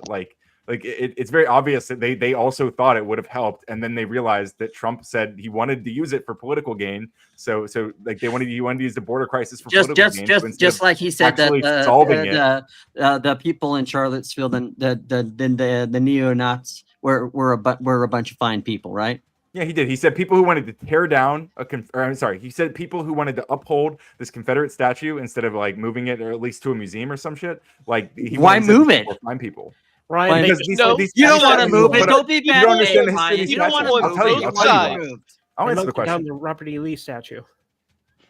These statues were largely put up. A lot of them were put up during Reconstruction, and a lot of them were put up in like the 1930s and shit. Like just like basically saying, "Hey, black people, you're not welcome here." That's what they were saying. A lot of those statues were about the reassertion of white supremacy. They weren't even. No, it's not. No, it's not. Hold on. Do you guys have any documentation that that's the case? That there was a reassertion? My documentation is that Chuck is testing the goal counter. I don't know, Chuck. It might not be working. Send another one. Okay. There you just go. in case. Yeah, send another one. K2 keep on trucking says with the big fives. Kamala is at a dance party with Beyonce. Beyonce. Why 3 times? I don't know. Maybe it's like Beetlejuice. Like Beetlejuice. You just say it 3 times and maybe she'll show up. Hey, Josh sends a big 10, says Ryan, real talk. Fuck stick Biden used tax dollars to jet people in illegally. We need equally efficient methods of correcting the mistake. This due process discussion is a misdirect. I've been getting a lot of heat lately for referencing boxcars. Fact check. Joe Biden made it legal, so it's actually legal, and they're American citizens. Woo! Well, I mean, unironically, if they did come through a legal process, if you're talking about people who came here through a legal process, then yeah, we're talking about people who used the CSV1 app and had private flights chartered from their countries of origin to the United States, and then they signed their little paper that said they were seeking asylum, and then they got released into the country to do whatever they like. I have an honest question for Ryan and for Effigy. We know that Biden kicked out 3 times the immigrants that Trump has so far. Sure did. Do you criticize that? Do you give it a pass? Or is it because he's black and because he's a Democrat? You say, "Yep, No, it wasn't racism. They did it through legal channels. They had expedited deportations, which is a legal process that Trump is not even bothering to use. Okay, that's a good counter. What about you, Effigy? Yeah, our biggest problem is with the due process. Like if people are here illegal and they get caught by cops doing shit, and that means they get deported, so be it. The thing is, you don't just get to turn your cops onto the thing as judge, jury, executioner all in one. So let me get this straight. So all of the people the ICE agents are going after in California right now who have current valid I've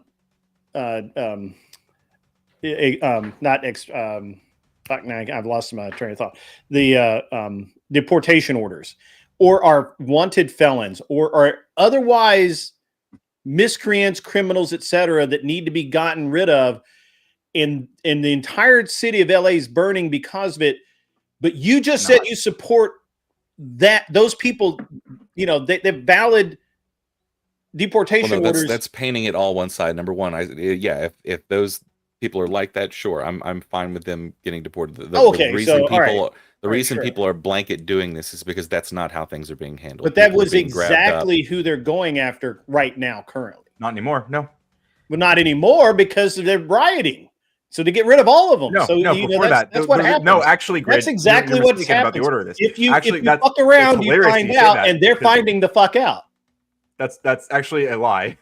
So what's happening is the people are protesting specifically because they were going after the people who were not those criminals. This is what happened: is they started. That's incorrect. Stephen Miller said we need to ramp up deportations. You need to go to the Home Depot. You can't let me finish.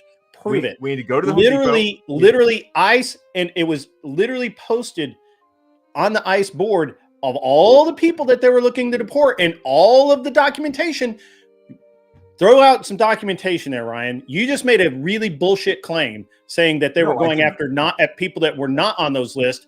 Stephen Miller said, go to the Home Depots, go to the 7-Elevens. Yes, and those are the people that have deportation orders, Ryan.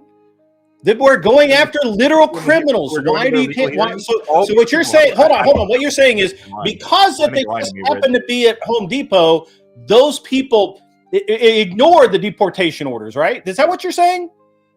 I think these are people who were outside. I don't care what you fucking think, Ryan. I care what you can prove. The Department of Defense, anything either. You just asserted something about ICE. Why didn't you drop something? Literally posted all of the names and all of the proof, and you haven't bothered to look at it, have you? Have you bothered to look at it? I'm just supposed to assume. Can you back any of your shit up? The only ones being deported. Have you looked at any of it? I bet you haven't. I haven't seen that particular ICE board. Well, I know you haven't because you didn't care to, did you? I do care. What I care is I understood. You don't understand shit, Ryan. You never understand shit. You're literally one of those people that literally read the news and take it at face value and never do any actual research, Ryan. No, I think that you are taking ICE and Trump at face value, and you're not doing any actual research. Show me where they were deporting someone without an active deportation order. Show me what you're saying. Show me where, because you made the claim that they were deporting people without active deportation orders. Yes. Find it. Show it. Unless those deportation orders were added as soon as they grabbed them. Find it. You made the claim. Find it. Show me. No, I'll stand by it. Prove me wrong.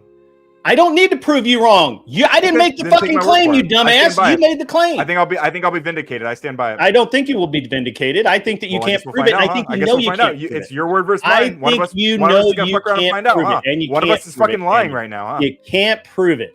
You know why? One of us is wrong. Because you can go to the not DHS but the ICE website and you can look yourself and see who they were going after. You can read show me every single person who was deported. They're guaranteed. Everybody there. I don't know. I'm just saying that you can read the warrants that they have. You can read the warrants that they have. A list of warrants. Why would they go after? Why would they go after someone that don't have a warrant? That doesn't mean. Do you not understand how the law works, Ryan? They're grabbing off the street. They weren't doing that, Ryan. They are absolutely. That's what the protests are. That's why they're protesting. Again, you're making a claim that there's no proof of at all. Prove it. You're backing criminals, Ryan. You're backing criminals. You like criminals, don't you? If you say so, I don't. Like I do say so. I don't because like you can't I don't like criminals like Donald Trump. Donald Trump is a felon in the fucking White House, and I don't like him. Great. You should love him. You love like criminals. though. You like love criminals to break the law. You don't care about the law. You don't care about due process. You just like Trump. I You do like care about the Trump law. He was acquitted. Hey, he's the president of the United States, buddy. He's the president of the United States. You need to learn to live with that, pal. You need to learn to live with it. I am living with it. I'm learning to live with it by going online and criticizing that bitch ass. Yeah. Yeah, you're not lying. You literally have no stance that can't be found on CNN. Well, CNN must do some pretty good research then. That's great. You're the fakest person I've ever seen on the internet. You were, and that's I'll make that bold ass claim. Ryan, you're saying all the stuff to these journalists, these professional journalists are saying all the same shit you're saying. You think that's an own, but it's not. It just tells me that your media diet is garbage. I don't, yeah, right, because I don't consume media. I go and watch the Senate hearings. I actually watch the hearings. I actually go to the websites. I don't listen to dumbasses like you. You take ICE's word for all of it. They're not doing anything. Yeah, I take the right. I take everything's above board here. Trump said it's fine. He investigated himself. It's all fine. Who are going out and doing the thing? Yes, I do. I do take that word. Because they're the ones doing it. Exactly. Because you're in a cult. And you know, and you have no proof that they're not doing what they say. You have no proof that they're not doing it. Because you can't. We can pull it up. We can find stuff. Pull it up. But pull it up. I fucking double dog dare your dumbass. You won't do it because you know you're lying. Pull it up. What I know for pull sure it up. Pull it up. Is that ICE agents are grabbing people off the street without identifying themselves. Pull it up where they just pull people off the street. Do you deny? Do it. Fucking do it right now. Do it right now. Come on. Grabbing people off the street without identifying themselves. Do it right now. You deny that. You deny that. Pull it up. Yeah, I deny it. Pull it up right now. You deny ICE agents are grabbing people. Pull it up. ICE agents grabbing people without identifying. There's videos of all this shit, but pull it up. Do you want to watch some videos of it? Yeah, I do. Okay, there's videos of women confronting mass ICE agents performing arrests and demand to see performing arrest. You know why what you need to perform an arrest, Ryan? You need a warrant or you need probable cause, you dumb fuck. Well, that's what I'm saying. They're not giving that. They're not showing they that. Are. They can't arrest people without it, you dumb son of a bitch. You are the dumbest person I've ever met, Ryan. You have no idea what's happening. And I say that having talked to Duck for 2 fucking hours. For Donald Trump, you believe everything he says. I don't believe shit Trump says. I don't believe anything that I don't watch. It sounds like you've been swallowing his cum for the past year. Oh, what is that? Like, you think that's serious? Do you watch the Senate subcommittee hearings? No. Or you just whatever libs of TikTok tell you to fucking say. That's what you say? Libs of TikTok is a right-wing. All right, I'm waiting for the fucking proof. You don't even know what you're referencing. You just said that you have proof. You said you want to watch the videos, and I said yes. Where's the fucking video, Ryan? I don't even know what you're fucking referencing. Where's the fucking video, Ryan? Where's it at? You got nothing. Videos of ICE agents detaining people? Google it. I'm detaining people without a warrant, just randomly grabbing people off the street. That's what you said. Yes. Pull it up. Yes, there are. Yes, there are videos. Pull it up. Put it in the back chat. Let's go. Chop, chop. Okay, hang on. Come on now. My boys work fast, right? I mean, I don't have people to find stuff for me, so. I don't either. Still waiting. Well, keep waiting, dude. I'm sorry. I have to type. Again, you're a fucking liar. You're acting like fucking liar because you haven't get the fuck off the internet. You fucking liar. Get the fuck off the internet. Get the fuck off the internet because you lie and you get caught lying. That's the problem. You get caught because you can't argue with someone like me. You can't because I know because I watch the hearings because I don't read the libs of TikTok daily professor like you do. You TikTok is a right-wing media outlet, dude. I literally don't listen to a single right-wing media outlet at all. So fuck off. Get the fuck off the internet, Ryan. So you just listen to the right-wing politicians. Get the fuck off the internet or prove your shit. You made a bold-ass claim. You spent 3 fucking hours tonight bullshitting every fucking body and wasting their goddamn time. Prove your shit or shut the fuck up and get off the internet. I don't have to. The mayor of Los Angeles was quoted as saying they're pulling up to Home Depots and just taking people. Yeah, I don't care about a quote by a political official. I want literally a police report saying that the ICE agents just seized people Bring me off the the exact street. piece of evidence. Bring me the exact piece of evidence. Like, shut the fuck up, man. No, I literally. Hey, have the exact document. Where's CNN You're saying, making "Hey, just as much of a here's claim. this guy. There's no warrant." Where's that at? You got that? You got a politician saying that people are doing it? Yeah, sure, okay, I believe that. That's like me. Did I say, "Hey, Trump said this"? No, I fucking Has did. U.S. citizens been deported yet? Has people been deported without due process? Has it been happening or not? It's not out the fucking left field, right? It kind of is. You just think. Didn't they bring that guy back? Happening or not? That everybody was all about no due process. Did they bring his ass back?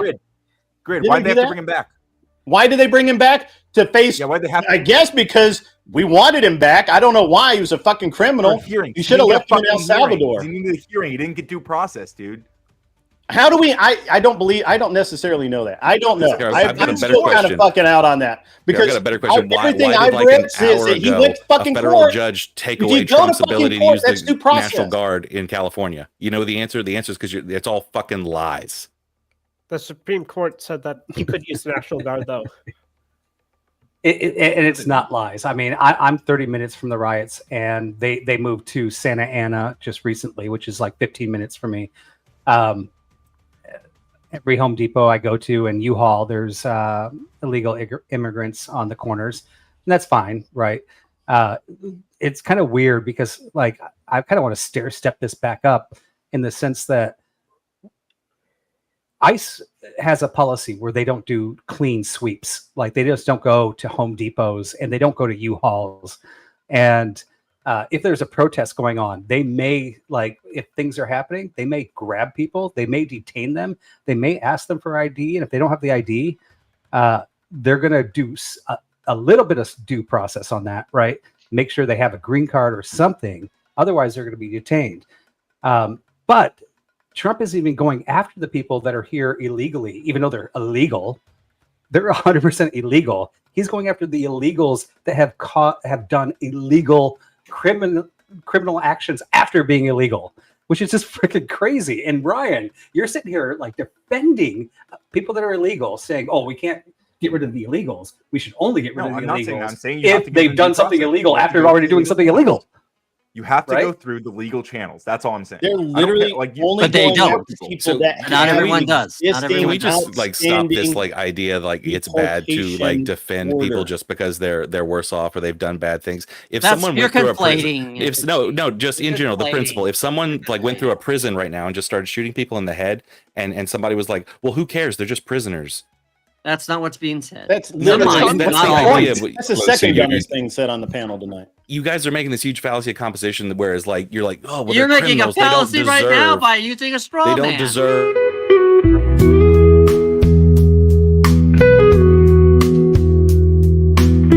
This message is sponsored in part by. Thank you, Chuck. Thank you, Chuck. That was from earlier. He was still testing the dono goal to see if it works. It is working. So please continue filling that bad boy up. We got 3 more to make it to 10. And speaking of, we got some more coming in. K2 Keep on Trucking coming in with a big 5 says, all those illegals that stole Social Security numbers so they can get jobs in that Nebraska food plant and causing pains to the citizens. That's not very neighborly. Yep, and that's why they did a raid there. What's that? I said that's why they did a raid in Omaha. Speedy Lee says, I'm just glad Ryan doesn't blend in with his background anymore. Summer had been good for all. I appreciate it, Speedy Lee. It was actually the lights that I was using. I have these like RGB lights, and they were all on like the bright light because I couldn't I had to like reset them and I didn't know how, and I eventually figured it out. But like what happened was they were all stuck on like the white light setting, but now I've got them like set to some specific colors that show up. Because I'm actually a pretty tan person, as it turns out. That's fair. I know my light can affect whether I look like I'm a Casper or In not. fact, I was on Chaotic Truths panel the other day, and some white supremacist dudes were telling me that I'm not white enough, or that I'm not American because I don't like the way I look. I was like, oh, I never got that one before. You know, Was that Orthodox guy?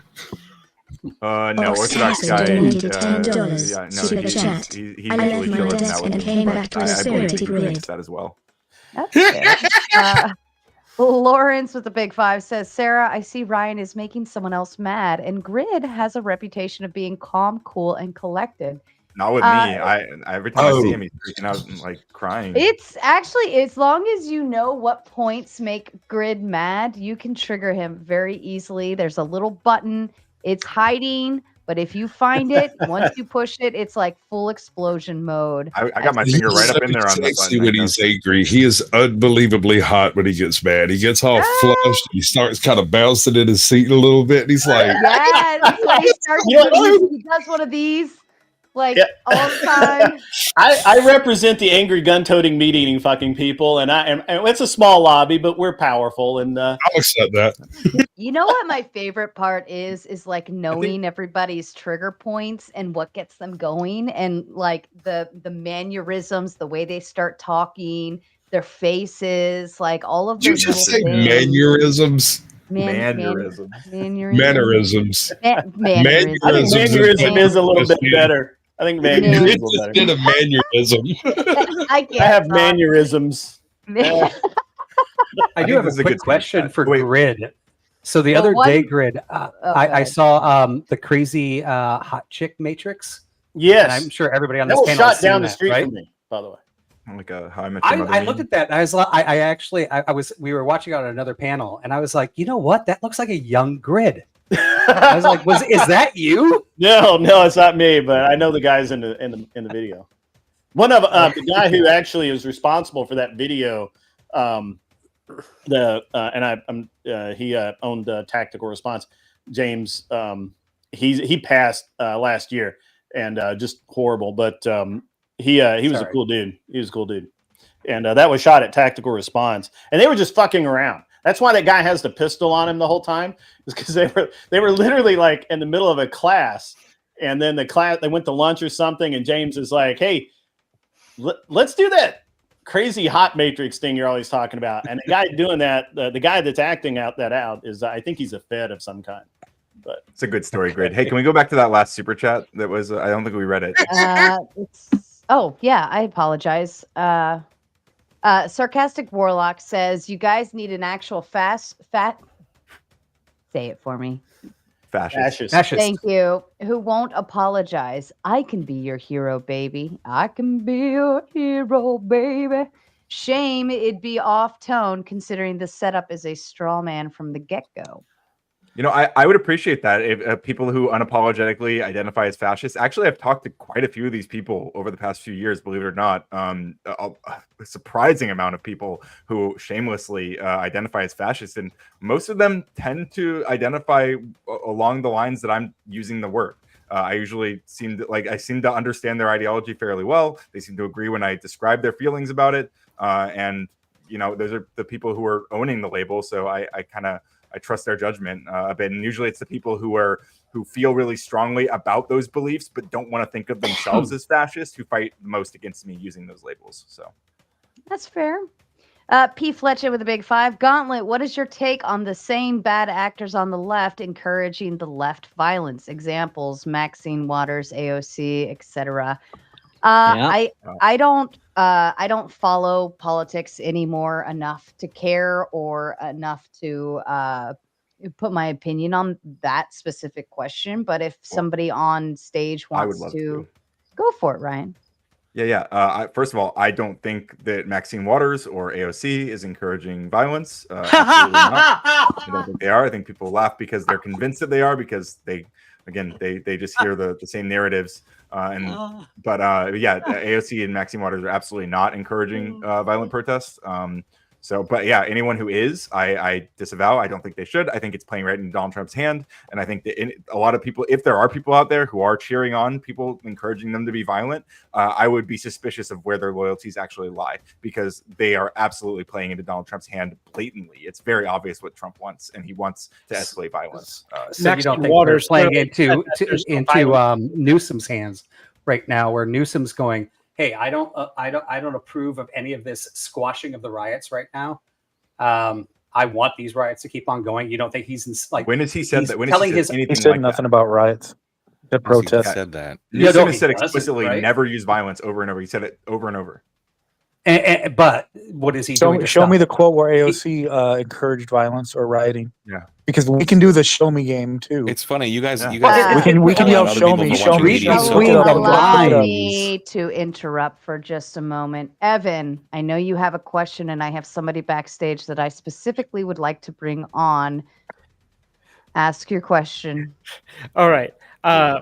Just kind of like getting to like the point earlier about like the subjectiveness of truth. It just feels like a lot of the early fascists, like they believe that might makes, kind of like what Andrew Wilson kind of like sort of thinks, but without Andrew Wilson having morality as kind of like the Christian morality as the thing, like a lot of the fascists were more atheistic. And so I'd say like in this post-truth world, it seems like the whole thing you're kind of like talking about is kind of like the acknowledgement that they could do it, they have the means to do it, but that they won't do it because it's not the right time. Is that kind of like what? Is that kind of like the observation you've made? I don't think so exactly. I think it's to some degree it's that it's like slowly, increasingly normalizing, like the more explicit like law breaking and violence. Like, I mean, you see people like cheering on, like, oh, they just need to open fire into the crowds. They just need to like shoot the protesters. I mean, even Trump himself, like a few years ago when he was in office the first time, was saying shoot him in the leg. He's just talking about peaceful protesters.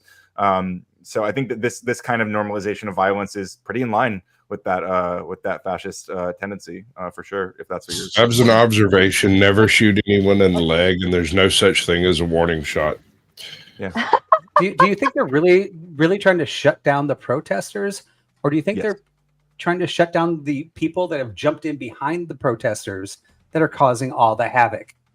But hasn't the LAPD explicitly said that they're handling or do you think the protest? I mean, you have to admit the peaceful protesters are not breaking into stores; they're actually protesting. Would you agree with that? Right? Yes, of course. But I also agree. But would you also not agree that there are people breaking into stores? Right? Yes, as long as you make the distinction, you're good. Can handle it. We're almost on day 7, so obviously they can't. Evan, are you done, my darling? One last kind of like thing when it came to like your point on like the statues coming up during like the Reconstruction period. I would say that you're kind of like making a causation sort of thing, because during that time period, that's when air conditioning was kind of like created in the South, so people could go and be more productive down there, as opposed to just suffering in the heat and not having like a way to go and industrialize more. So I think like when they got the material prosperity from having more jobs and more like steady income than just agricultural farming and plantations, they were able to put up these farmers statues. make bank though. No, that's not true. True, but this has been written about extensively. You can even find their own words. Some of the statues even have like plaques that say how they're trying to honor the people who fought for the white race. Like this, there are a plethora of books on this. Effigy, what statue? I could find it. I think it's one of them in North Carolina. I read I read like a PDF about this a while back because I was on a debate panel where I brought this up and I had to pull up like evidence, and I did, and I'll have to find that document again. But if you guys follow up with me, I will hunt it down. But yeah, I mean, it's not just that one document, obviously. Like this has been, and actually it is wrong. I mentioned Reconstruction, but I actually probably shouldn't. I think when I dug into it, most of them didn't emerge during Reconstruction. Most of them emerged much later, like specifically in like the 1920s and 30s. And again, but the motivation was pretty explicit. All right, it was saying, "Hey, like you're not welcome here." Hold up, sir. The 20s and 30s were late Reconstruction. Okay, late Reconstruction, sure. So. Well, anyway, but not like immediate Reconstruction, not like early Reconstruction, like not during the immediate process. Like I'd love to see all these statues. Reconstruction was from right, and it's not a coincidence that time period just happens to correlate with the rise of Jim Crow laws, the disenfranchisement of Black Americans. By the way, as a whole, increased racial violence, lynching as a norm. Like it is not a coincidence. I'm gonna fact check you there, Caucasian. It did. Look at the Reconstruction period ended way before the start of the 20th century. Yeah, I was going to say that sounds wrong, but yeah. I'm not. History is not my expert. I'm still learning a lot of stuff, and I love it. I've ever since Did like you when I was in just school, say I really struggled to the like Reconstruction period ended before the 20th century? Yes. So when did the Civil War begin? So the Civil War started in 1861, and ended in late 61, and ended in 65, early to mid 65, and so Reconstruction was when? So Reconstruction was from after the end of the Civil War, which was 1865, up until 1877, 1880, somewhere in that. But I don't think that checks out. Yeah, I mean it's because it ended it. And what's that? What ended it? Well, the Democrat.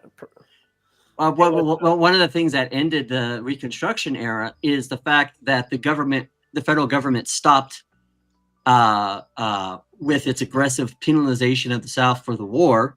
And as a result, though, you did have a lot of things like Jim Crow laws come as a result of Reconstruction, and the policies lasted and infected into the early 20th century. But to say that it went into that time, it's a very specific time.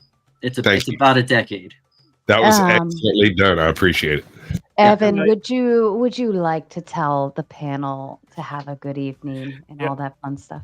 Have a good evening. Have a good morning or whatever. It was good talking with you all. Ryan, thank you for Take care, giving me my thoughts. Well, yeah, of course. Bye, Evan. Who is our special guest? Mr. Ding, Rob ding, Noir. ding, Rob, I ding. just saw you. What a nightmare. Hey, yeah. Can I wanted to ask a question before I start. Can you guys hear me? Just make sure my audio is okay. We can, Rob. Yeah, we can. Is Coder allowed to donate money to Sarah to get me put in the back so he doesn't get wrecked here? Is that something he's personally allowed I to do? will. I promise you. Do it even if I wanted to, promise Rob. I will Let's buy go. the whole fucking panel if that happens. Okay, just wondering. So Coder, I do apologize. I was doing another thing with grid and stuff, so I didn't get to hear sort of your hour statement. So if I say anything that you've already covered, I we've do been apologize. talking immigration all fucking night. Yeah. So, but one of the things I heard while I was in the back there that you said that the chief of police said that they have enough without the National Guard. Is that correct? I said the LAPD did at least. I didn't say the chief of police specifically. But. Okay, so you would acknowledge that there could be different opinions within the LAPD, and if we had the chief publicly say he wasn't sure if they had enough people, that would be concerning, right? When did he say that? So about 4 days ago, I was watching live, 3 or 4 days ago. I believe it was night 3 of the Democrat-led insurrections, the mass violence that we see occurring in LA and all around the country. Crazy, Interestingly enough, though, he was asked a lot of questions pointedly by a sycophantic press that was going for a narrative. One of the questions they asked was, do you think that you need the National Guard? And he said, we didn't night 1 and night 2. However, he also was asked, do you think the National Guard will cause an escalation? He's like, I don't know. Traditionally, I've lived through a lot of these riots, and what tends to happen is night 1, it seems to be sort of benign. Then night 2, it escalates. And by night 3, oftentimes it's getting out of control. So we're not sure if we will need the Guard. And his implication that he was making was, 1, not only were they not sure if they would need the Guard, but secondly, he anticipated things getting much worse. So I guess I would ask you then, that seems to be an admission that they weren't saying, at least the chief or whoever the gentleman, I think it was the chief that I was listening to,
that response is a non sequitur. When you said that the LA, because most of the people right now are, most of the January 6ers were peaceful. Most of the people, like you could say this about anything. This was the same bullshit argument that was made about Black Lives Matter. No one gives a shit about the peaceful protests. What we give a shit is that there are hundreds of people out there that aren't peaceful. So if there's 5 million people that take to the streets and only 1 million engage in violence, you would say mostly are peaceful. Yes. You would still be able to. No way you're saying 1 in 5 BLM protesters was That's engaging not what in I'm violence. saying. I'm saying that technically the just to be language. clear, because that's what you just said. But yeah, I'm saying that technically the language could still be used. Most are peaceful. It's only 1 million engaged in violence. But you agree it wasn't 1 in 5, no, right? It but was like he's saying 1 to 5. He's saying 1 to 5. It doesn't matter if it's 1 million or 1,000. I understand. Right? I understand the point he's making. I'm just saying, like you agree that it was much smaller than that. It was like cartoonishly small. Right, but you're missing. But you're missing his point though, which is your point. Right, I can make Which my point. The point that so, they like, were mostly peaceful, and that their violence that was happening can still be dealt with. So when we look at Black Lives Matter, for example, and the riots that we saw going into the 2020 election, I believe it was Stanford, though I may be wrong about the university, that put out this study that was used over and over by the left that said mostly peaceful. In fact, 94% of the locations of Black Lives Matter. You agree with that, right? 94% of the locations were peaceful. Sure. That sounds right. Yeah. The problem was that meant 6 or 7% weren't, which they said was, I believe the exact number was 223 locations of violence that occurred during Black Lives Matter. Now Across that's the entire country during the biggest civil rights protest in American history. That's amazing. Actually, that's pretty low. 223 cities engaging in violence is amazing to you? Well, yes. I mean, out of how many cities? Well, how many cities? Wait, hang on. You said 223 locations, not 223 cities. Is that? Yeah, it's kind of hyperbolic to say that the whole city is burning or the whole city is. Well, what's the metric for violence? Wait. Who said? Like there would be like some of those locations could be in the same city, right? I don't know exactly the methodology of the study. My assumption was I suspect that when you say locations instead of cities. No, I don't. What's the that's scale the case. used for the word violence? Why is it like? Go ahead, everyone. I'm sorry. You guys can make my argument for me. Go for it. Well, Ryan, I can tell you there was $2 billion in property damage, hundreds of murders, and throughout the entire Summer of Love, that whole year BLM protests, there were 300 felony convictions in the United States for events relating to those protests.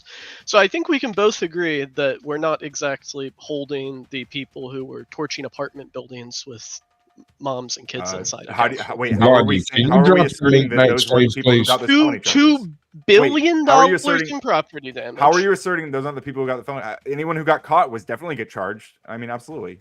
No. It's not true. Yeah, they were. Wasn't there about 15,000 arrests? I use convictions. I use convictions. I use very specific. Yeah, I'm sorry.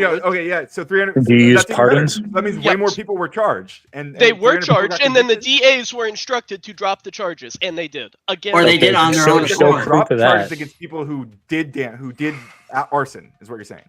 Yes. Please provide something that says the DAs were instructed to let them know. Like to let arsonists to drop charges against arsonists. Where's that? I mean, Well, you know. Yeah, bro. I don't have a study. We're talking. My ass. I don't expect you to pull it up right now, but I just don't believe you. I mean, that's literally what Grid was doing earlier. Show me. No, Ryan was making an unfalsifiable claim. If a million. No, it was two people making unfalsifiable claims, and neither of them really provided anything. They both said this person said this. This person said this. No one provided anything further. That's how it went.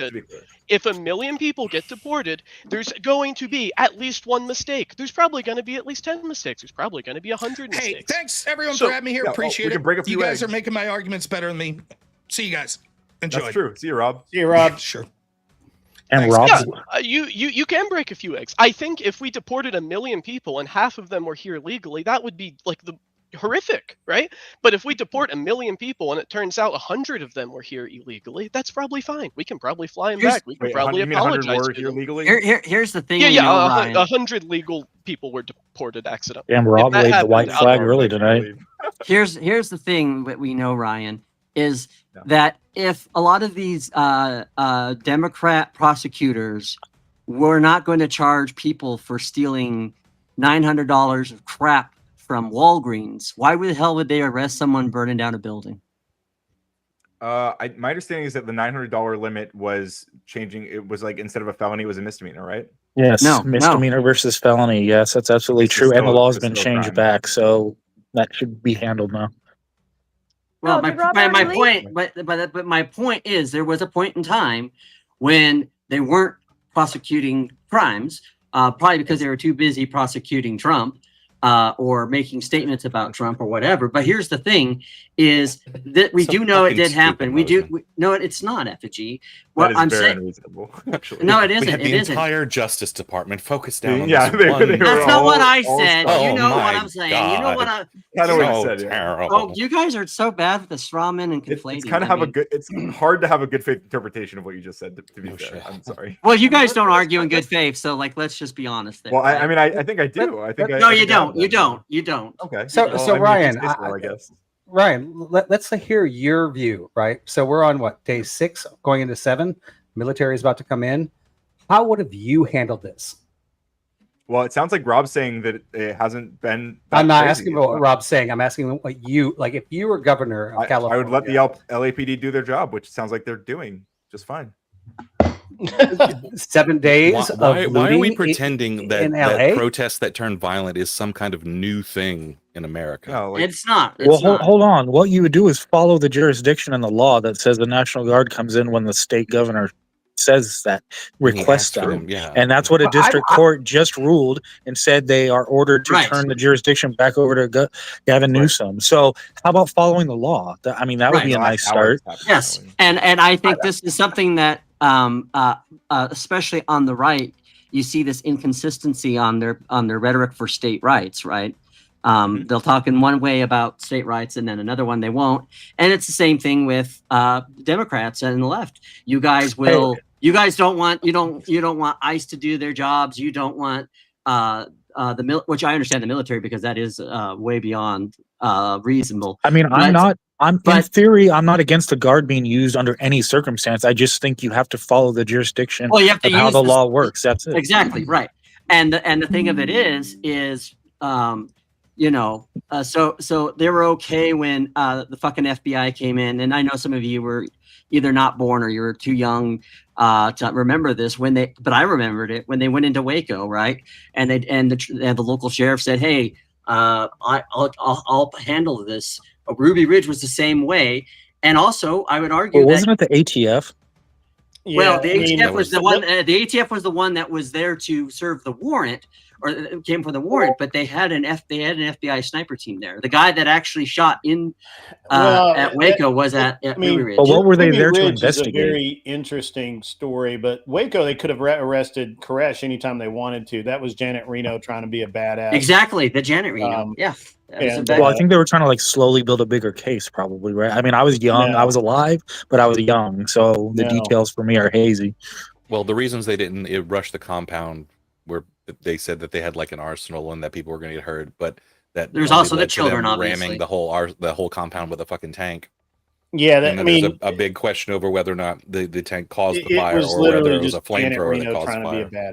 Right. And I don't think we can definitively say one way or the other on that effigy. I think anybody that does, I think, that becomes a whole different thing. But my point is, this is inconsistency because a lot of Republicans, a lot of people on the right, they'll say, that we want state rights when it comes to abortion laws. We want state rights when it comes to a lot of these different things. And then they're not obliging the state rights of the governor. The only caveat I'd put to that is that if the governor is acting in dereliction of his duty, either because of cowardice or incompetence, my point is when does the as a citizen of California is there is complete incompetence, and so like Mike, let's pretend like you opened an Italian restaurant a year ago in downtown LA, right? And you put all your money into that. Now it's been looted, it's been destroyed. Hopefully you have insurance. Maybe you can recover, maybe you can't. But when it comes down to like this is unprecedented. Like this has been happening since the 1700s, where the federal government has come in to protect the people of that area when when requested. I mean, I'm not against the federal government sending in the under any circumstances. Yeah, but Newsom, is Yes, but you failing, have and to I follow am the chain of living command, minutes from this right now, and he's failing. Well, And I'm that's not gonna. your I'm not gonna opinion wait that for he's failing. I mean, that's your opinion Sounds like. Well, where do that you he's live? failing. That's not how the California? law Are you right next works. to the? Are you right next to the riots right now? Am I right next to the riots? No, I'm not right Because next to I the am. riots. Okay, that's a fallacy you're using there. Well, hold on. Let Okay, me. I'll take that as a one of fallacy. the- But this has been Allow done in me. I 1794. apologize. I had to 1863. go I mean, sorry. tend to the bratty tomato. She has a little headache. So, where did Rob leave? Yeah. Yeah, he ran away. I beat him too bad. He was other people were talking, and I think he quipped that they were making his argument better than him, but I think they also No, kind of I think it just he ironically wanted were. to be able to have a one-on-one That with was a you very on that. honest response. This is I not a potato. apologize. The tomato. He was being sarcastic. The baby tomato I mean, call. So who was asking me about that scenario? Vibe, was it? Kissy Cat comes in with a big 20. Says Tomato One Motorsports. Got him. And Grid, you gotta get better music. You gotta it's He's white. it's just I'm very white. it's just girly A little and embarrassing. we Really, just music's need dope. What are you listening to? It's all free. It's all Well, I'm stoked for Sabrina Carpenter's licensed album. Oh my music goodness. so that I don't get copyrighted because I have a license to use that music. That's fair. So here's hold on, Okay, please. go ahead, sir. We've got a few to get through. Sarcastic Warlock comes in with a big 5. Says Ryan gave the best response. Cheers from the other side. May the argument chip shatter. From a fascist sympathizer, and so there you go. See, they see that I see what they see. You know. And You see what the fascists see? Evan Lord do. with the Big 10 says, I wanted to make the comment that most American white advocates are not supremacists because they would be willing to be in an interracial marriage. The meme, don't ask a Pollock. That's what he Yeah, means. there's a lot to unpack there. What is that comment related to? I think he's saying that most like quote unquote white advocates are not white supremacists explicitly because they have like black girlfriends and stuff. I'll agree that there's a lot of white people who I would call white supremacists who also have like black girlfriends and black wives. And this is a very weird phenomenon, but I mean it is like they fetishize these people. And you know, there's also a lot of white supremacists and white nationalists who just watch like interracial porn and stuff. And you know, I wish they would just like be more honest with themselves, like and just be like, oh, that they want to have sex with those people, which is fine. Was white supremacy being I like debated how you earlier? immediately jump right Fair into enough. the if you don't date black people, you're racist. If you do date black people, you're fetishized. Oh, I did not say that. Oh, I did not say boy. that. You did say that. You said that they're fetishizing. Awkward. And Sarcastic Warlock I with the said Big those 10. people are. Some of them are. Rob isn't defending fascism, but neocon Operation Trust nonsense. Away with him. Rob isn't. Was that a boot earlier then? They booted Rob. That's what it is. Is that a boot? Sarcastic Warlock. Sounds Can like you? it. He said away with him. That's Away a with boot. him. Yeah. But you weren't even. Das Boot. Well, I left before I was booted. I avoided. I saw it coming and was like, no, the people on my side were really making my argument for me so good. So I was like, what's the point? Right? No, I don't think you're being a little facetious there, Rob. No. Well, I a little sardonic. I do apologize, Rob. I had to step No. away for my daughter, and I had to just kind of leave the panel up to its own demise for a hot minute. It's all right. It's just when there's a million people talking, it's no one's fault. It's the nature of the panel. The point I was trying to make, Coder, is when it said locations of incidents, I don't know specifically if that was like this suburb of New York versus this suburb. My understanding was that actually it was city to city, but it only did locations because it was withholding the fact that certain of those locations, like Seattle, had like 80 days of violence. And the point is, it's as nonsensical today to say that it's mostly peaceful as it would have been to say during Black Lives Matter that was mostly peaceful. We don't give a shit about the peaceful ones. I completely support. I disagree with the cause of Black Lives Matter and yet completely support their voices. The problem is we saw riots with near impunity, and it was downplayed by the Democrats who relied on the fact that it was mostly peaceful. That's the argument I'm making. Yeah, so I don't necessarily agree with the downplaying of it, like, or that people were downplaying. I think people reported pretty extensively on the violence that was happening. It was really well documented, and again, lots of people were charged, many people were convicted. I think that's what's happening now. People are like, there are mostly peaceful protests. There are some people who are doing crimes, and those people are going to get charged. Those people are going to get arrested. I think what we should focus on is not those people, because we don't have to focus on those people. And as long as the LAPD can handle it, and then they can. And if it turns out they can't, then I'm sure Gavin Newsom would be willing to send the National Guard and agree for the National Guard to come out if they actually need them, which is what it needs to happen for that law that Trump tried to use to be enacted, right? So I just don't see this problem. So do you think that the same was true in the Black Lives Matter riots? That any time that a city couldn't handle it, those Democrat mayors would have always called in the National Guard?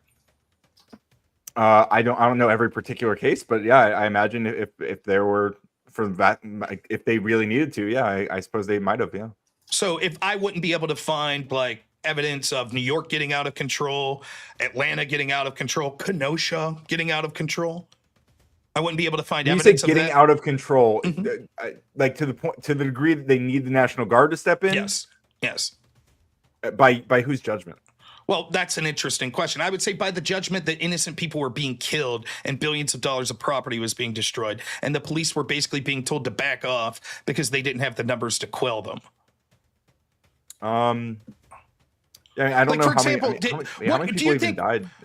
Well, I think there was like, I'd have to look up the specific, but at least over 24, I think, died during the Black Lives Matter rallies. Sure, over a few months, right? Over like 3 months. Like, do you think that it was regrettable that Kyle Rittenhouse used lethal defense and ended up ending people's lives? Sure. Do you think it would have been better if the National Guard would have been there to prevent that sort of escalation? I think that the police that were there, that Kyle Rittenhouse ran up and tried to turn himself into, they probably could have handled that violence if they knew what was going on. Why didn't they? Did know what was going on? They didn't know that specific case. They didn't know that specific event. Like, they didn't know that like altercation between Kyle and that kid, that first guy. Like, they didn't know that was happening until after the fact. Well, they might not have known about those two individuals, but they knew that there were protesters and counter protesters, or more aptly, protesters that were engaging in violence for nights, and then people that were defending property. They knew that, and they were basically told to stand back. By the way, this was all based on the Jacob Blake lie, that people said that Jacob Blake was. Yeah, but that has nothing. But you're saying, wouldn't it be regrettable, or isn't it regrettable that Kyle Rittenhouse like shot these people? Of course, sure. Of course it is. But like the National Guard being there, if the National Guard wasn't like. What was there and they didn't observe this altercation, then they wouldn't have prevented that either, right? That's true, but the problem is that the police, we saw night after night that there was violence, and because the governor and the mayor, I believe, of Kenosha both declined Trump's offer to send in the National Guard, what happened was that individuals decided that they were going to take up arms and defend themselves and private property because they could no longer rely on the local government's response, because either through ineptitude, corruption, or the fact that they didn't have resources, they were incapable of protecting property in that city. And so they took matters into their own hands. When you say incapable of protecting property in the city, I'm not sure I buy into that. Last question, because I'm getting booted, and I'll leave the answer. The boot's fair. Fair enough. Did you say when January 6th... Someone could buy you back, so I'll give it like 2 minutes. Back. It's no problem. But January 6th, real quick, did you say that mostly peaceful Trump rallies? I mean, they were, but I mean, when I talk about January 6th, like we're talking about people. The primary thing that they were there to do is stop the steal, right? So most Trump rallies were mostly peaceful. Why did you never? When people said I'm January sure 6th, most people there didn't break into the Capitol. Why didn't you? No, not just that day. 99.9% of Trump rallies were peaceful. So when people focus on January 6th, why didn't you say Trump rallies are mostly peaceful? Why did you focus on January 6th? Nice, Jason. Wow. Because because when we talk about January 6th, I'm talking about people who tried to stop the peaceful transfer of power. So when I talk about the riots that we see happen in LA, I'm talking about people that are using violence to prevent the law from being enforced. Well, I don't know if that's what people are really doing. Those rioters are like what rioters and looters and shit. Like a lot of those people don't care about what's going on. They're just kind of opportunists. I would say that the vast majority of the people looters are one thing. The vast majority of the people rioting are doing so because they want to prevent Donald Trump's ICE from deporting illegals. Sure, and you disagree? Yeah, those people should be charged. No, I don't. Okay. I don't. Those people should be charged. Though. So then, why are you deflecting? Why are you deflecting? You're going, yeah, but it's I'm not mostly deflecting. peaceful. I condemned the violence over and over. No, I no, came no. on your stream and defended it and condemned it the other night. That is a deflection to say, but I don't know why we're talking about. We should focus on the peaceful people. What I'm saying is, okay. Wait, it's two things because it's not a deflection if I engage with you on it, right? If I'm willing to talk to you about the violence and say I condemn it, I'm not like, what do you mean deflect? I'm not deflecting it. I mean, you made the.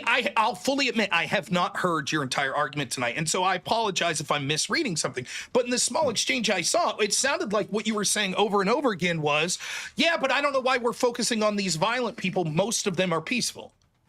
And if I made if you came on to talk to me about January 6th, and I made that argument, like, I don't know why we're talking about January 6th. Here was a rally January 5th and 4th and 3rd and 2nd and 1st from Trump that were all peaceful. You'd be like, what the fuck does that have to do? Sure. So to be clear, my position on when it comes to the violent, like I'm fine with talking about it. I want to talk about it. I want to condemn it. Because I think it's bad and I think it hurts our cause. What I want to make sure we do is we discern between the peaceful protesters who are out there protesting something very specific, which is ICE running around to Home Depots and kidnapping people who are not doing anything wrong, except for being undocumented. Oh, hang on, my screen keeps freezing here. You still haven't shown any proof that that's happening. Yeah, okay, and you can take my word for it, and you can say I'm lying. I don't take your word for shit. What was the claim that you said and Grid said there's no proof of? I'm so sorry. I'm not trying. That there are people who are being arrested by ICE without warrants and stuff. Well, wait a minute.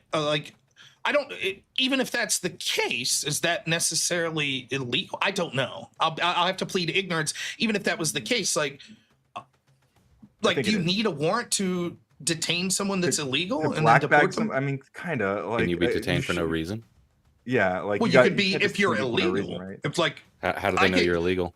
Yeah, let me give you an Let me give you an example. Right? Is it illegal for the police officers to pull me over for a DUI checkpoint? I would say that's an ongoing argument right now. Some people would say yes, it is illegal. I agree. I actually do have problems with that. But I would wonder if you guys ever criticized that before. I do all the time. Yeah, you do. I'll believe you. I don't know you from Adam, so yeah, sure, fine. What? But I haven't, but I'm open to it. Okay, but there's clearly a government precedent for this sort of thing, right? Sure. I'm guessing most of the people that are out in the street screaming about this wouldn't have had a problem when that was occurring. Do you think they had a problem when it was occurring? If it's true, I don't have proof in front of me, but there was allegations that everyone that was there on January 6th, that the Biden administration made inquiries into banks and hotels trying to get information on all those people. Would you also think that's a violation they probably of due process? I mean, the Oath Keepers had a stockpile of weapons in a hotel like across the river. Well, nonetheless, if what I said is true, so what's that have to do probably with... a good reason for them to be investigating who had those rooms, right? Well, then, fair enough. Based on the same logic, I could say, well, there were people that came with Molotov cocktails and weapons to these protests, so it's okay to violate due process because it was to stop violent people. They were bringing weapons. Wait, why'd you jump to violating due process? If we're people investigating who got the hotels, that's violating due process? Yes, I would say that the same logic that you wouldn't want everyone to be investigated that was there even peacefully because there were some people that were violent. That same due process sort of argument should apply to January 6th. If there were people that weren't accused of violence or there was no reasonable suspicion of violence, why should their bank accounts or hotels have been investigated? They shouldn't be. There should be people who they suspect are involved, right? Right. Only the people. I'm sorry, Sarah. Go ahead. Oh, my apologies. I just want to get through a couple super chats. I also have backstage AM Wake Up and Rinyald from Rinyald's Notebook. If any of you would like them to be on screen, you know what to do. You got to boot somebody off the panel to get somebody on the panel. And K2 Keep on Trucking sends the big 5. Oxycat didn't see the first shout out I did, but I'll try again. Oxycat, where's your milk? Can you play her the favorite horse video?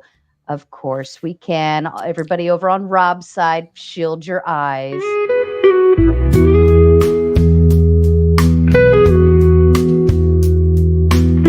This message is sponsored in part by... And of course, Speedy Lee with the Big 10 says, let me be clear, boot Rob, but shots were fired back. John Cassell has pretty much claimed stake to Rob, Jason. I have a John and I have a Jason, both with the same last name. Both big fans of mine. But Jason solidifies Rob's spot on the panel and sends a big hundo to keep Rob. So if you want to boot Rob, you got to match the other 90.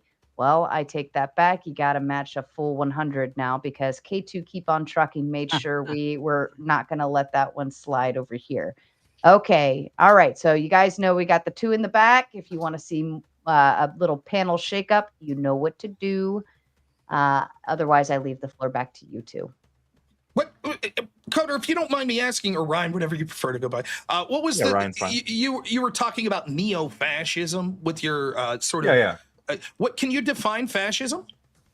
Yeah, fascism is generally, I mean, historically it was it's obviously manifested in a lot of different ways, but generally I use the phrase like authoritarian ultranationalism is a good working definition. Okay, so you're not one of these people that say it can only be right wing or left wing. Oh, I mean, it is a right-wing movement, yeah. But I mean, so, like, if you're asking me, like I would say, like, Stalinism was a fascist movement. But I would also argue that it was kind of a right-wing movement. But that's a different story. Okay, so then what? I like the laughter. That is worth laughing about. But what is it like when we criticize something as fascist? What are you really criticizing? So, for example, if we said Trump's response sending in the National Guard was fascist, what is the criticism you have? That it's a nationalist movement, or is it the action itself? So when it comes to the National Guard thing, it's both parts, right? It's authoritarian in that he's overriding the law because he's not taking in Gavin Newsom's word on, like Newsom's supposed to be involved in the deployment of the National Guard according to the law that Trump cited to do that. And second of all, it's nationalist because I mean, obviously they are finding people who they believe don't belong here. That's the whole thing. They're like trying to find the people who they think they're not part of America. They're not real Americans. Like that.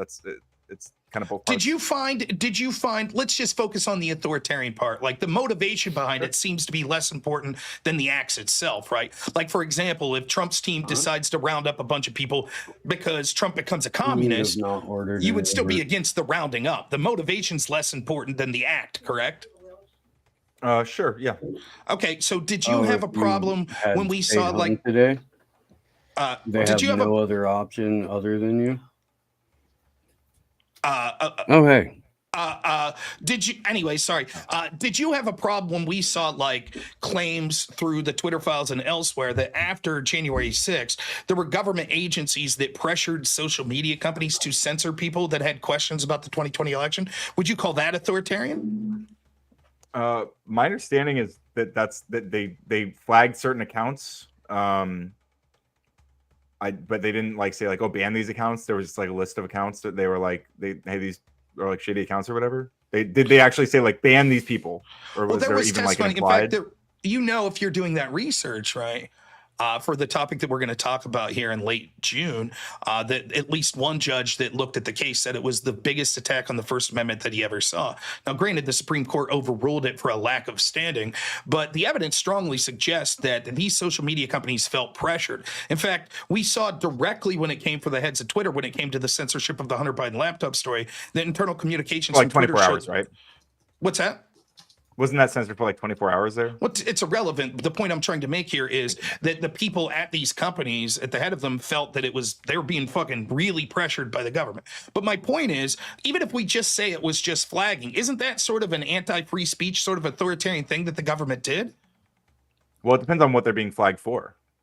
Well, let's say criticism, saying that the 2020 election was, I have to be careful, we're on YouTube, I don't want, saying that there were problems of a magnanimous effort in the 2020 election. You get what I'm saying without using the actual word? Yeah, I mean, I don't know if that's all they were flagged for. I'm not sure. But let's say it was, for the sake of argument. Would that be okay? Actually, you don't even need the sake of argument. You have congressional testimony where they put this out over and over throughout the course of months. And Matt Taibbi and Michael Schellenberger and a number of other high-profile journalists were a part of it, and they showed all of the internal communications between the federal government and Twitter, What where they were did they specifically saying you need to remove their internal emails showing. You can go back to the Twitter files, as much of a limited hangout as they are. You can go back to them and you can look at internal communications between the Biden administration and Twitter executives, where they're highlighting specific accounts,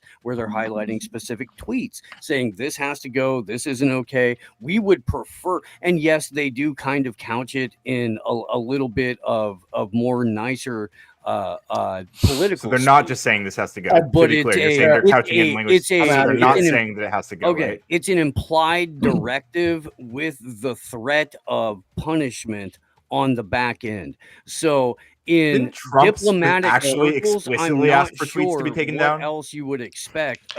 Because do you think that people Sarah, are going to give I've got to over jump threats? off. I'm going. Grid. Yeah, I'm going fishing. I got to get up at 5 a.m. Take care, Grid. Hope you guys have a great rest of your So- night. Enjoy the See you, Grid.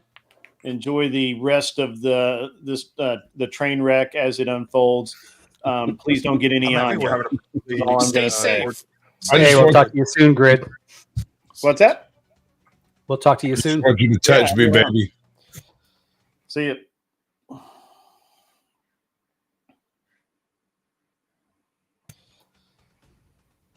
I'm going. Yeah, I'm going fishing. I got to get up at 5 a.m. Take care, Grid. Hope you You guys have a great rest of your Don't. night. Enjoy the See you, Grid. enjoy the rest of the train wreck as it unfolds. Please don't get any on you. That's all I'm Stay gonna safe. say. Hey, we'll talk to you soon, Grid. What's that?